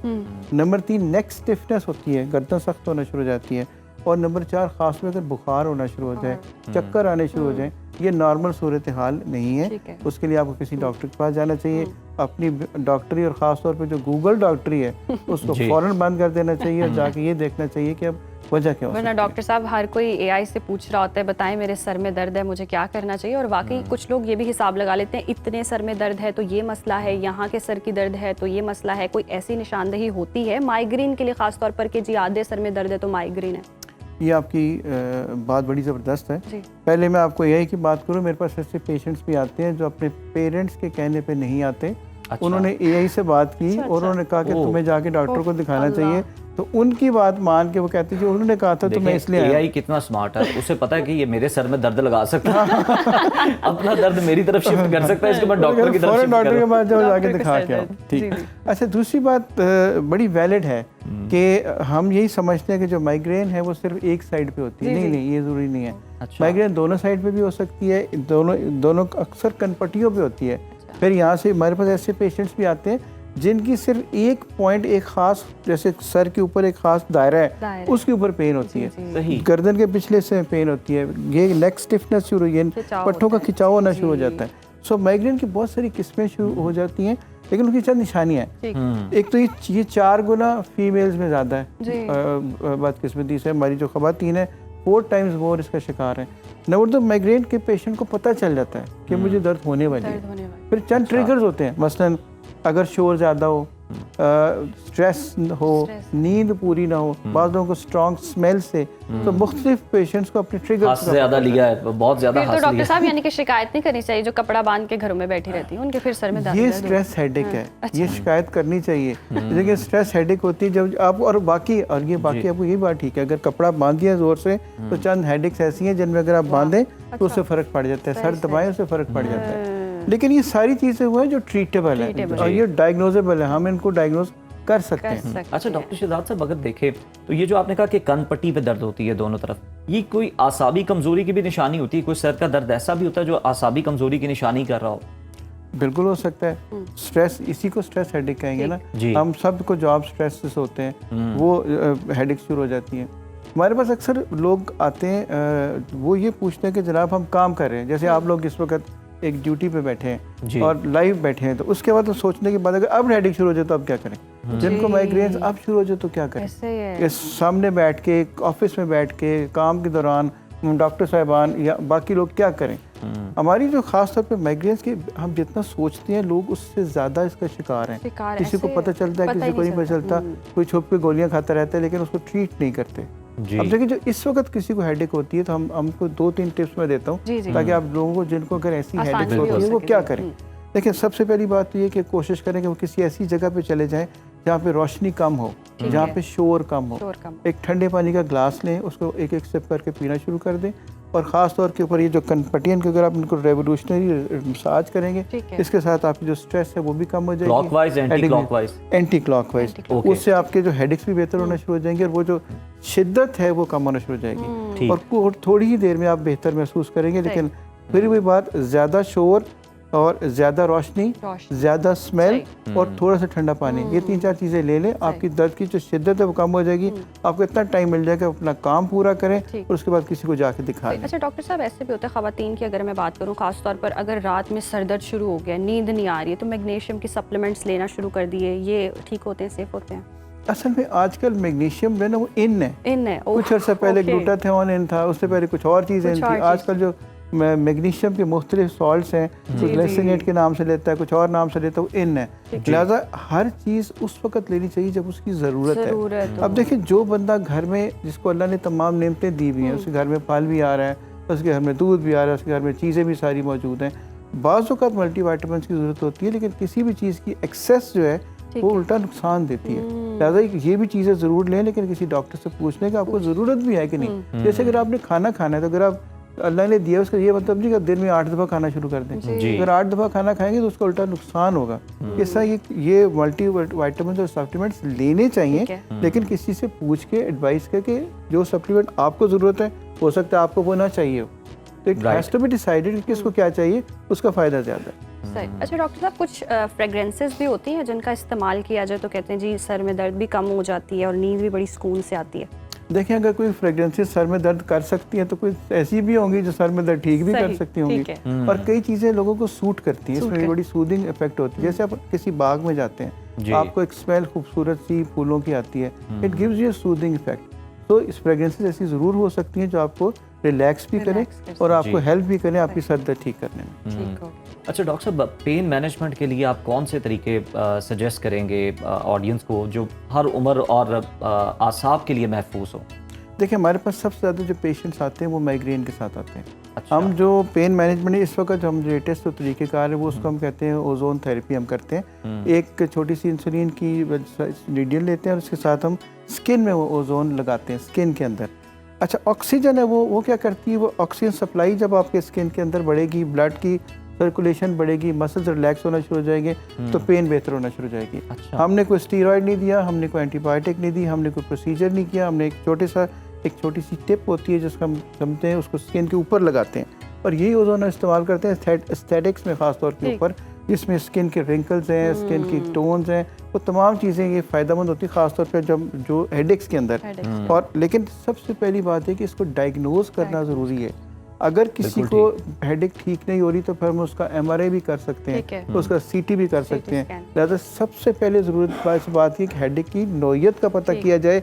अगर वो सिंपल हेडेक है, माइग्रेन है, स्ट्रेस हेडेक्स है, ये तमाम ट्रीटेबल है, काबिल इलाज है। लेकिन अगर ये ठीक नहीं हो रही तो हम उसको पहले डायग्नोज करें, चाहे MR या CT करें, फिर उसका उसके मुताबिक। लास्टली डॉक्टर साहब ये भी बता देंगे, कुछ लोग कहते हैं जी हाथों की तलियों से कनेक्शन होता है, पैरों की तलियों से कनेक्शन होता है सर का, तो इनको प्रेस करें तो सर में दर्द, प्रेशर पॉइंट्स होते हैं, इससे कुछ इफेक्ट होता है? जी प्रेशर पॉइंट्स होते हैं, बिल्कुल प्रेशर पॉइंट्स। जैसे हम हमारे लोग आकुपंचर करते हैं, हर चीज़ का एक दूसरे से इंसानी जिस्म एक दूसरे से ताल्लुक हो सकता है। हम उन पॉइंट्स को टेंडर पॉइंट्स भी कहते हैं, हम उनको ट्रिगर पॉइंट्स भी कहते हैं। तो ये पॉसिबल है कि इनके पॉसिबल हो, लेकिन ये देखें अगर आप प्रेशर पॉइंट में अगर आप किसी को मसाज कर भी लेंगे तो उसका नुकसान क्या है? कोशिश करके देख लें, ज़्यादा प्रेशर डाल दे तो वहाँ भी दर्द शुरू हो जाए, तो वो ठीक हो जाए तो बेहतरीन है, क्या बात है, इसमें कोई हर्ज नहीं है। लेकिन सिर्फ मैं ये कहता हूँ कि अगर वो रेड फ्लैग्स वाली पेन है उसको आप इग्नोर ना करें। चाहे बच्चे को भी अगर दर्द हो रही है और मुसलसल दर्द हो रही है, उस बच्चे को ये मत समझे कि वो स्कूल नहीं जा रहा या बहाने कर रहा है या कोई और वजह, कोई वजह हो भी सकती है। और दूसरी आखिरी चीज़,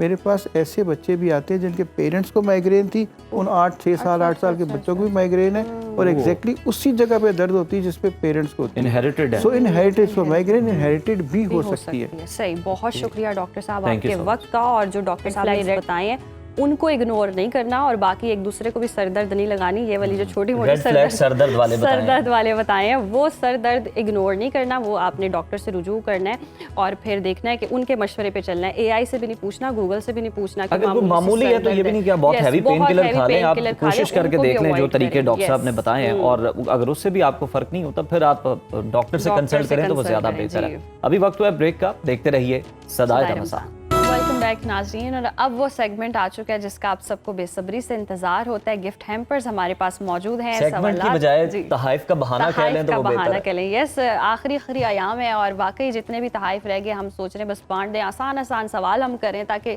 इजीली जवाब मिल सके। तो पहला सवाल है जी, इस्लाम का पहला किबला कौन सा था?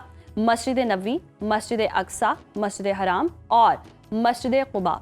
ये 4 ऑप्शंस स्क्रीन पर आपके सामने है, सवाल भी आपके सामने है, और सही जवाब देने वाले को मिलेगा J. का ड्रेस। और आई थिंक कॉलर हमारे साथ हैं। अस्सलाम वालेकुम, कौन और कहाँ से मुखातिब हैं? वालेकुम अस्सलाम। वालेकुम सलाम। जी अपना नाम बताइएगा और कहाँ से बात कर रही हैं, वो इलाका बताइएगा। हेलो, अस्सलाम वालेकुम, अपना तारुफ करवाइएगा। आई थिंक हमारी आवाज़ उन तक नहीं पहुंच रही है, उनकी हम तक नहीं पहुंच रही, डिस्कनेक्ट हो गई है। नेक्स्ट कॉलर जी, अस्सलाम वालेकुम, कौन और कहाँ से मुखातिब हैं? जी मैं मदीहा बात कर रही हूँ शेखुपुरा से। अच्छा, अगर आपने सवाल सुन लिया तो काइंडली जवाब बता दें। जी मैंने क्वेश्चन सुन लिया, इसका आंसर है मस्जिद अक्सा। बिल्कुल सही, दुरुस्त जवाब जी, आपको मुबारक हो, ये गिफ्ट हैम्पर आपका हुआ। हुजूर अकरम सल्लल्लाहु अलैहि वसल्लम पर पहली वही कहाँ नाजिल हुई? मस्जिद नबवी, मदीना, गारे सौर और गारे हिरा। ये 4 ऑप्शंस टेलीविजन स्क्रीन पर आपके सामने हैं, और हमारे साथ कॉलर भी मौजूद हैं। अस्सलाम वालेकुम, कौन और कहाँ से मुखातिब हैं? बारिश की वजह से आपको पता है वहाँ बहुत सारे मसाइल हो जाते हैं कनेक्टिविटी के, नेटवर्क के। तो सवाल जनाब टेलीविजन स्क्रीन पर आपके सामने मौजूद है, ऑप्शंस भी मौजूद हैं। बहुत ही आसान काम है, आपने उसमें से दुरुस्त जवाब का इंतखाब करना है, हमें वो जवाब बताना है। अगर आपकी कॉल मिल जाती है और जनाब गिफ्ट हैम्पर जो है वो आप तक पहुंच जाएगा। तो जवाब जो है वो आप देखते हैं कौन हमें कॉलर जो है वो आकर सही देता है। आसान जवाब है, बहुत इजी जवाब है, ये तो मतलब छोटे से बच्चों को जो है वो भी पढ़ाया जाता है। कॉलर हमारे साथ हैं। अस्सलाम वालेकुम, कौन और कहाँ से मुखातिब हैं? जी अस्सलाम वालेकुम जी, रियाज बोल रहा हूँ रावलपिंडी से। गारे हीरा इसका जवाब है। वाह, जबरदस्त जी, सही जवाब। आपका एड्रेस जी, आपके नाम हुआ J. का एड्रेस, और 3 कॉलर्स थे और तीनों ने जी दुरुस्त जवाब दिए, और जीतने वालों को जी हम मुबारकबाद देते हैं। वाकई ये बड़ा ज़बरदस्त रहा है, ये जर्नी बहुत ज़बरदस्त रही है कि नॉलेज वाली जर्नी जी, लोगों की नॉलेज में बहुत इजाफा होता है। हमारा भी मकसद यही था इस चीज़ का कि एक तो आपको तहाइफ तो मिले ही मिले, लेकिन आप अपना जनरल नॉलेज भी इम्प्रूव करें। मतलब आपको लगता है कि ये चीज़ें शायद कहाँ काम आएंगी, लेकिन आपको इन चीज़ों का पता होना चाहिए, अपने दीन से मुतालिक आपको नॉलेज लाजमी होना चाहिए। आगे बढ़ते हैं नाजरीन, हम अक्सर दीन को सिर्फ मस्जिद की हद तक महदूद कर देते हैं, ये समझ कर के सजदों की गिनती ही हमारी निजात के लिए काफ़ी है, लेकिन हकीकत ये है कि इस्लाम एक मुकम्मल ज़ाब्ता हयात है, जहाँ पेशानी के निशान से ज़्यादा आपके लहजे की मिठास और मामलात की दुरुस्तगी अहम है। नबी करीम सल्लल्लाहु अलैहि वसल्लम को मुअल्लिम अखलाक बनाकर भेजा गया ताकि वो इंसानियत को जीने का ढंग सिखाएं। आज हमारे माशरे में जो तलखी, अदम बर्दाश्त और रिश्तों की तोड़ फोड़ नजर आती है, उसकी वाहिद वजह यह है कि हमने दीन को तो अपना लिया, लेकिन अखलाक नबवी सल्लल्लाहु अलैहि वसल्लम को पसे पुश्त डाल दिया। बिल्कुल ज़ाहिर ऐसा ही है, और यही वजह है कि आज का मुसलमान इबादत में तो आगे है लेकिन मामलात में पीछे नज़र आता है, और हुस्न मुआशरत और बाहमी ताल्लुकात में वो तवाज़ुन कहाँ गया जिसका हुक्म कुरान ने दिया। और क्या हम वाकई हज़रत मोहम्मद सल्लल्लाहु अलैहि वसल्लम के उस पैगाम को समझ पाए हैं जो उन्होंने अपने अमल से साबित किया। इन तमाम गहरे और अहम पहलुओं पर रोशनी डालने के लिए आज हमारे साथ मौजूद हैं नामवर मजहबी स्कॉलर डॉक्टर उसामा ज़िया बुखारी साहब। बहुत शुक्रिया आपके वक्त का बुखारी साहब। सबसे पहले तो ये बताएं कि नबी करीम सल्लल्लाहु अलैहि वसल्लम ने फरमाया मुझे मकारिम अखलाक की तकमील के लिए भेजा गया है। इस तकमील से क्या मुराद है और ये बाकी मज़ाहिब से कैसे मुनफरिद है? बिस्मिल्लाहिर्रहमानिर्रहीम। यकीनन बड़ा अहम मौजू है और आपने अपने इंट्रो में और अपने सवाल में ही इसका मकसद बयान कर दिया। नबी करीम अलैहिस्सलाम ने फरमाया इन्नमा बुइस्तु लिउतम्मिम मकारिमल अखलाक, मुझे इस कायनात में मकारिम अखलाक की तकमील के लिए भेजा गया। और खुद रब ताला ने कुरान करीम में कसम उठा के फरमाया नून वल क़लम वमा यस्तरून। तमाम आयात आगे जाके अल्लाह के रसूल फरमाते इन्नका लअला खुलुकिन अज़ीम, हमें कलम की कसम है, हमने नबी करीम अलैहिस्सलाम को खुल्क अजीम के अजीम दर्जे पर फाइज किया है। और नबी करीम अलैहिस्सलाम के इखलाक को उसवा हसना करार दिया, इखलाक हसना से ताबीर किया गया। नबी करीम अलैहिस्सलाम ने मकारिम इखलाक की तकमील कैसे की है? अल्लाह ताला कुरान में खुद इरशाद फरमा रहे हैं वल्लज़ी बअस फिल उम्मिय्यीन रसूलन मिनहुम यत्लू अलैहिम आयातिही व युज़क्कीहिम व युअल्लिमुल किताब वल हिकमा। कि नबी करीम अलैहिस्सलाम को हमने ऐसे मुआशरे में मबूस फरमाया, वो मुआशरा उसमें तमाम बुराइयां मौजूद थी और वह इनकान मिन क़ब्ल लफ़ी ज़लालिम मुबीन। अल्लाह रब्बुल इज़्ज़त फरमा रहे हैं खुला गुमराह लोग थे जिनमें हमने अपने नबी करीम अलैहिस्सलाम को मबूस फरमाया। अल्लाह के रसूल ने वहाँ पर 4 काम करके दिखाए हैं। यत्लू अलैहिम आयाति व युज़क्कीहिम, अल्लाह के रसूल ने पहले उनको कुरान पढ़ के सुनाया, वो युज़क्कीहिम भी उनकी प्यूरिफिकेशन की है, उनकी किरदार साजी की है। अल्लाह के रसूल सल्लल्लाहु अलैहि वसल्लम ने भी ऐलान नबूवत फरमाया था, तो आपने सबसे पहले अपने किरदार को लोगों के सामने पेश किया था। कई वजह तुमूनी, मैंने तुम्हें जिंदगी के 40 साल गुजारे हैं, बताओ तुमने मुझे कैसा पाया? आपने अपने किरदार को, अपने अखलाक को पेश किया लोगों के सामने। जो पहला अल्लाह के रसूल ने सफा पहाड़ी की चोटी पे खुतबा इरशाद फरमाया, तौहीद से पहले अल्लाह के रसूल ने सीरत नबी को बयान किया है। सीरत नबी वहां पे बयान की है कि मुझे कैसा पाया, तो उन्होंने फरमाया, सब ने अर्ज की जर्रबना का मिरारा मां वजदना के अल्लाह सादिका, हमने आपको कई मर्तबा आजमाया, हमने हमेशा आपको सादिक, सच्चा, अमीन पाया। और यकीनन मैं समझता हूँ कि अच्छा इख्तलाक, नबी करीम सल्लल्लाहु ने फरमाया अकमलुल मुमिनीन ईमानन अहसनुहुम खुलुका, कामिल ईमान की, कामिल मोमिन की निशानी है कि उसका इखलाक अच्छा होता है। और जिसके इखलाक अच्छा होता है, अल्लाह के रसूल फरमाते हैं क़यामत के दिन अल्लाह के मिज़ान और तराजू में जो सबसे वज़नी नेकी होगी अल्लाह ताला की यहाँ, वो अच्छा इखलाक होगी। और अच्छे इखलाक की बरकत से नबी करीम सल्लल्लाहु अलैहि वसल्लम ने फरमाया वो मोमिन जो है वो उन बंदों के दर्जे में शुमार कर लिया जाता है, उनका स्टेटस में आ जाता है जो दिन को रोजे रखने वाले और रात को क़याम करने वाले होते हैं। अच्छा इखलाक कैसे हैं? अच्छे इखलाक देखिए, खुल्क होती है, खुल्क की जमा इखलाक है, खुल्क होती आदत। अच्छी आदत हो जाए तो इखलाक हसना है। और अच्छी आदत कौन सी होती है? जो शरीयत के मुताबिक हैं, जो अल्लाह उसके रसूल के अहकामात के मुताबिक हैं। अब इखलाक 2 चीजों के साथ आपका वाबस्ता है, मंसूब है। एक इखलाक है आपका अल्लाह रब्बुल इज़्ज़त के साथ, और एक इखलाक है मखलूक खुदा के साथ। अल्लाह के साथ इखलाक ये है कि अल्लाह ताला के जो अहकामात हैं उनको इंसान खुश दिली के साथ कबूल करे, अल्लाह ताला के अहकामात पर बंदा सर तस्लीम खम करे, और अल्लाह ताला के अहकामात को दिल की खुशी के साथ माने, तस्लीम करे, और इनाबत अल्लाह के साथ पूरी तवज्जो यकसुई के साथ करे। उसे अपने लिए बोझ ना समझे, उसे अपने लिए बहुत बड़ा इम्तिहान ना समझे, बल्कि अल्लाह ताला का हुक्म और खुशनुदी के साथ बिल्कुल अल्लाह ताला के हुक्म की पैरवी करे। उसामा साहब, अगर हम देखें तो लोग, बिल्कुल आपने दुरुस्त फरमाया कि सोमो सलात के तो पाबंद नजर आते हैं, सोमो सलात के तो लोग पाबंद नजर आते हैं, लेकिन जुबान से, हाथ से, अपने तर्ज अमल से दूसरों को इज़ा पहुंचाते हैं, तकलीफ देते हैं। क्या ऐसे लोगों की इबादत बारगाह इलाही में काबिल कबूल होती है? बड़ा खूबसूरत सवाल आपका। यकीनन नबी करीम अलैहिस्सलाम ने एक मुसलमान की जो बेसिक डेफिनेशन बताई है वो इतनी खूबसूरत है, आप सुनेंगे ईमान दादा हो जाता है। अल्लाह के रसूल ने फरमाया अल मुस्लिमु मन सलिम अल मुस्लिमून मिन लिसानी व यदिही, मुसलमान तो वो होता ही वो है जिसकी जुबान और हाथ के शर से दूसरा मुसलमान महफूज रहता है। और मोमिन की निशानी अल्लाह के रसूल ने बताई कि मोमिन वो होता है जिससे पूरी इंसानियत को नफा पहुंचता है, यानी कि मुसलमान से दूसरा मुसलमान महफूज है। जब इंसान दर्जे पे तरक्की करके पहुंचता है इस दर्जे पे कि मोमिन बन जाता है तो उससे पूरी इंसानियत महफूज रहती है। इमाम अब्दुल्ला बिन मुबारक कहते हैं जिसका इखलाक अच्छा हो जाता है ना, उसकी 4 निशानियां होती हैं जिसके इखलाक अच्छा हो। पहली निशानी कि तलाकतुल वज्ह, वो लोगों से मिलता है, खंदा पेशानी से मिलता है, लोगों से मुस्कुरा के मिलता है, लोगों से नजरें चुरा के नहीं मिलता। अल्लाह ने कुरान में फरमाया ना इन्नल्लाह ला युहिब्बु कुल्ला मुख्तालिन फखूर, अल्लाह ऐसे लोगों को पसंद नहीं करता जो शेखी बिगाड़ते हैं, जो लोगों से मुंह फैला के फिरते हैं, लोगों से एराज करते हैं, बल्कि खंदा पेशानी के साथ लोगों को मिलना है। और ये बहुत बड़ी नेकी है। दूसरी निशानी है अल्लीनु फिल कलाम, आपकी जुबान में मिठास होनी चाहिए, नरमी होनी चाहिए, जुबान में तुशी नहीं होनी चाहिए। अल्लामा इकबाल ने फरमाया ना निगहे बुलंद सुखने दिल नवाज जहाँ पुरसोज यही है रखते सफर मेरे कारवां के लिए। जब आपके सुखन दिल नवाज होंगे, लोगों के दिल मोह लेने वाले होंगे, दिल जीतने वाले होंगे, फिर इंसान के अंदर चेंज आता है। और तीसरी चीज है कि वो बज़ुल मारूफ, आपके अंदर अल्लाह ने जो खैर रखी है वो लोगों के लिए निछावर कर दें। खैरुन नास मन यनफउन नास, बेहतरीन इंसान वो है जो दूसरे इंसानों के लिए नफा बख्श है, यानी पूरी इंसानियत की बात है, कम्युनिटी की बात नहीं की अल्लाह ने। अल्लाह के रसूल ने फरमाया सारी इंसानियत के लिए आप नफा बख्श बने। और आखिरी चीज जो है ना वो ये है जो आज के हमारे सोसाइटी से बड़ी रिलेट करती है, वो ये तहम्मुल व कफ़ुल अज़ा, आपने अपने ऊपर बर्दाश्त करनी है, आपने सब्र करना है। एक साहबी अल्लाह के रसूल के पास है, वो कहते हैं या रसूलुल्लाह सल्लल्लाहु अलैहि वसल्लम, मैं अपने रिश्तेदारों के साथ अच्छा सलूक करता हूँ लेकिन वो मेरे साथ बुरा सलूक करते हैं, मैं क्या करूं?